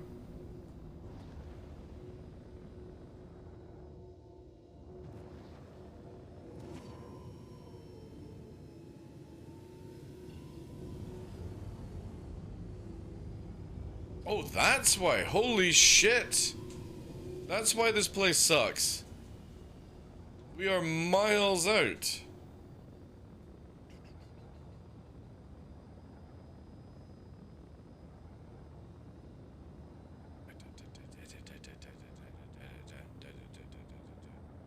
Also, that marker is definitely wrong, since there's no way that's 14 kilometers.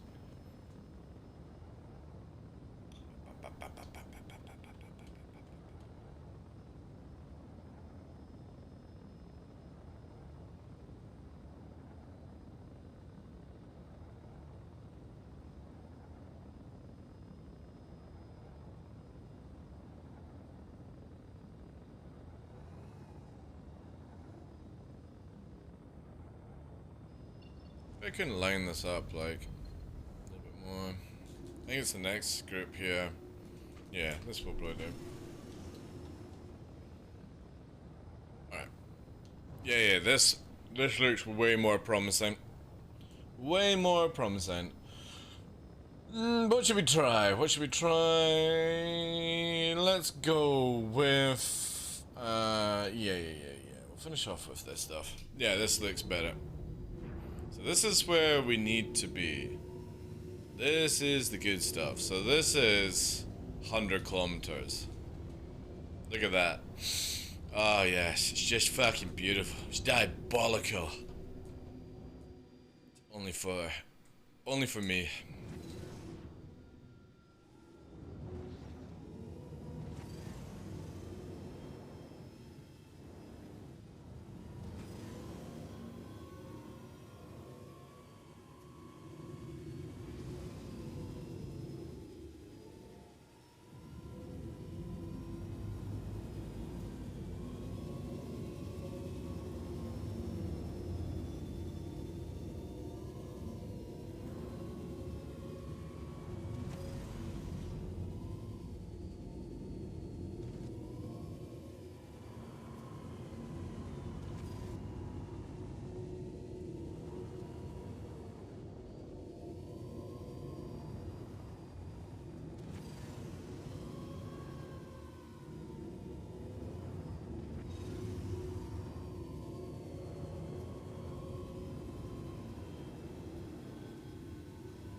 Oh, that's a hard turn there.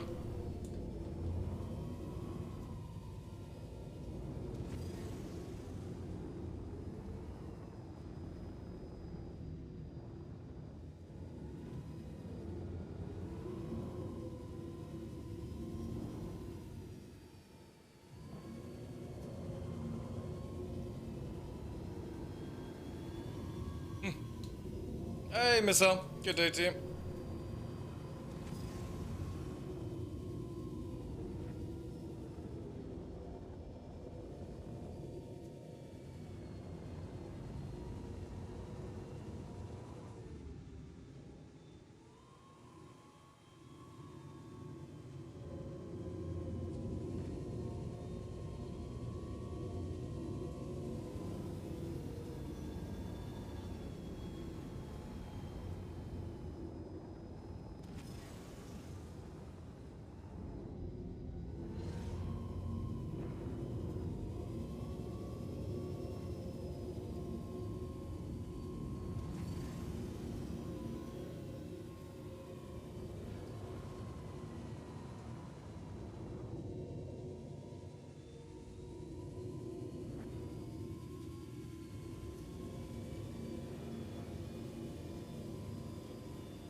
Yeah, this is definitely a good place.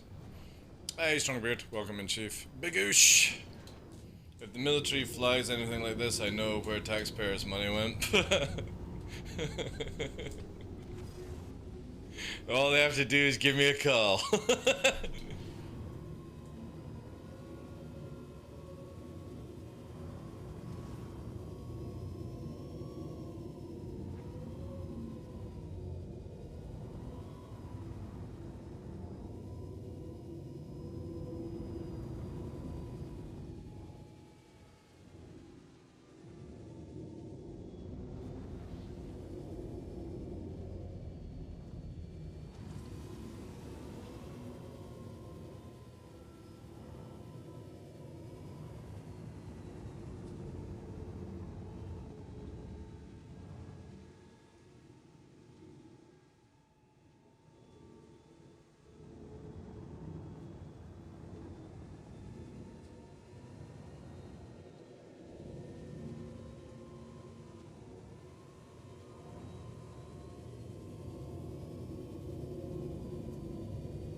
Had to refocus my eyes slightly on that backwards flying, because fuck me, I didn't know that there was a big rock there. My eyes are too busy focused for like long distance.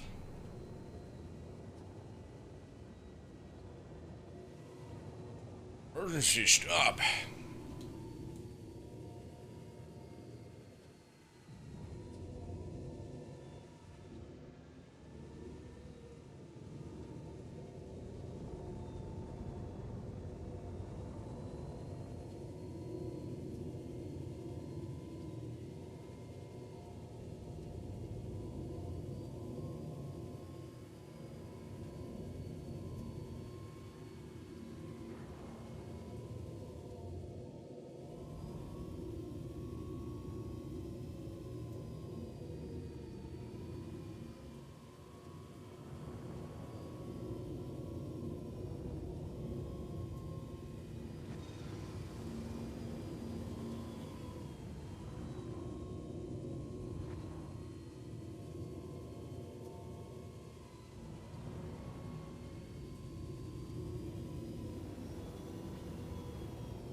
Would it be possible to create a racing course like planned route? If they gave us like some sort of beacon system, cap of votes, yeah, we could do something like that, you know?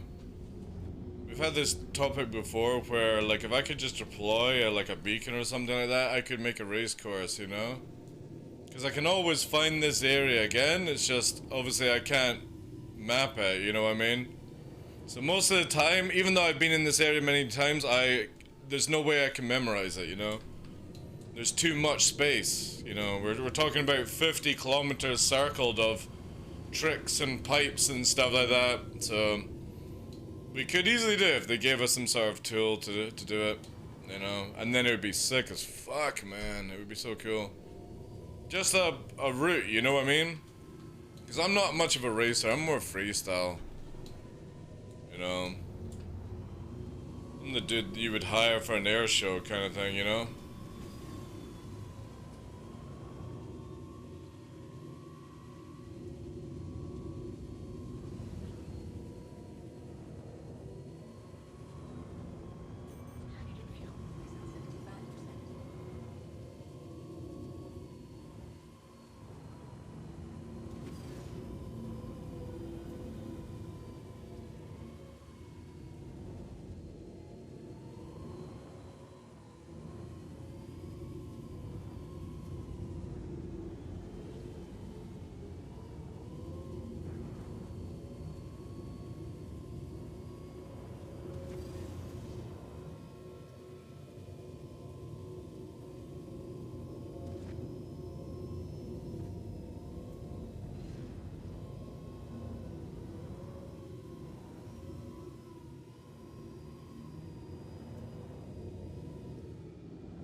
Oh, we're dead. Oh, maybe not. You'd be lucky enough to just bang. Yeah.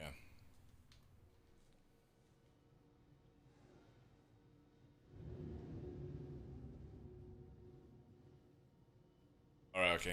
So, like,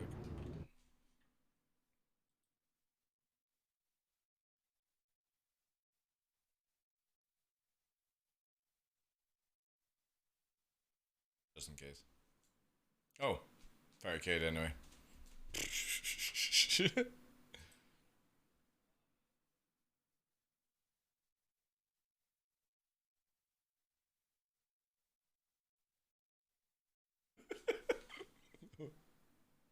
Oh, wait, wait. Alright, alright. It's 100% safe. Let's have a look.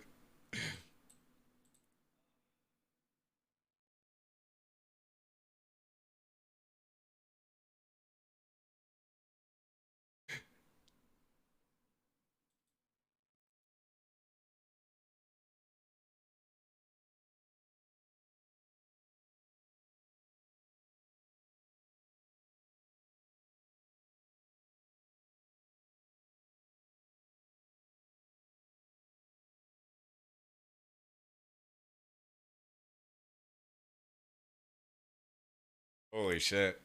Holy shit.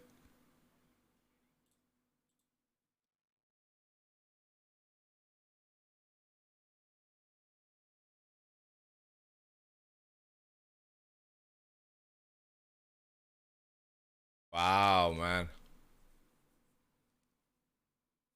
Even. Alright, let me type it.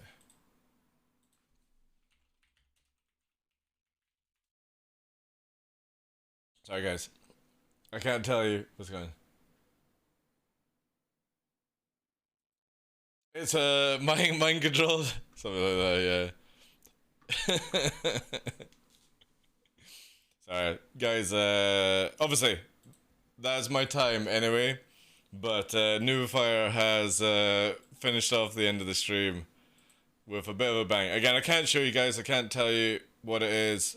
He is being very, very kind to let an enthusiast see what is on the go. You will see it very, very shortly. And oh my god. Oh my god. I can't wait. I can't wait for all those VKB fucking. Oh, VKB is so fucking good. Use my code down below. I can't wait for this shit, dude. This is gonna be so good, man. What a good fight. Yeah, that's so cool, man. Very, very impressed with already what I've seen. Oh, that's good stuff. I love it when companies fight each other. It's so good. It just makes it a better experience for everyone. But yeah, oh boy, oh boy, oh boy. Let the games begin. Endgame, I know, man. This is so good. I can't wait to rub this in the face of everyone that was, you know what I mean. It's good. Really props to the company as well. Right, let's find somebody we can go to, guys. Really cool. When are you allowed to actually release the review, or are you just gonna spend a couple of weeks on it, basically? Obviously, no, actually, no, you're not be able to tell me. No, don't type in chat. Don't type in chat. We'll just have to wait and see. That is hot. That is hot. And stuff like that. But yeah, thank you very much for being here, guys. Thank you for all the love. Again, sorry it's got to be a very, very short stream today. Purely, I need to get my wolves ready, get up the road, go to the vet, get the puppy injected for the second time, which means that finally in a week's time, it'll be able to go out on the road by itself. Obviously, it's still going to be very small, Ickle, so I'll need to carry it a lot of the places, but we need to go and get the full boosters today. And I did promise I would do all the driving and stuff like that. Gala's on. Let's send you get. We did Salty Mike yesterday. Let's send you to Gala Hero. I don't know how long he's going to be Killing on. them all. How long he is, but he's a lovely gentleman. We'll send you there, guys. Thank you very much for all the support today. Thank you for all the love with the bits. Anna, gifted subs. Blasty with the 5. Noobifier, thank you very much for making the final part of the stream really, really fucking cool.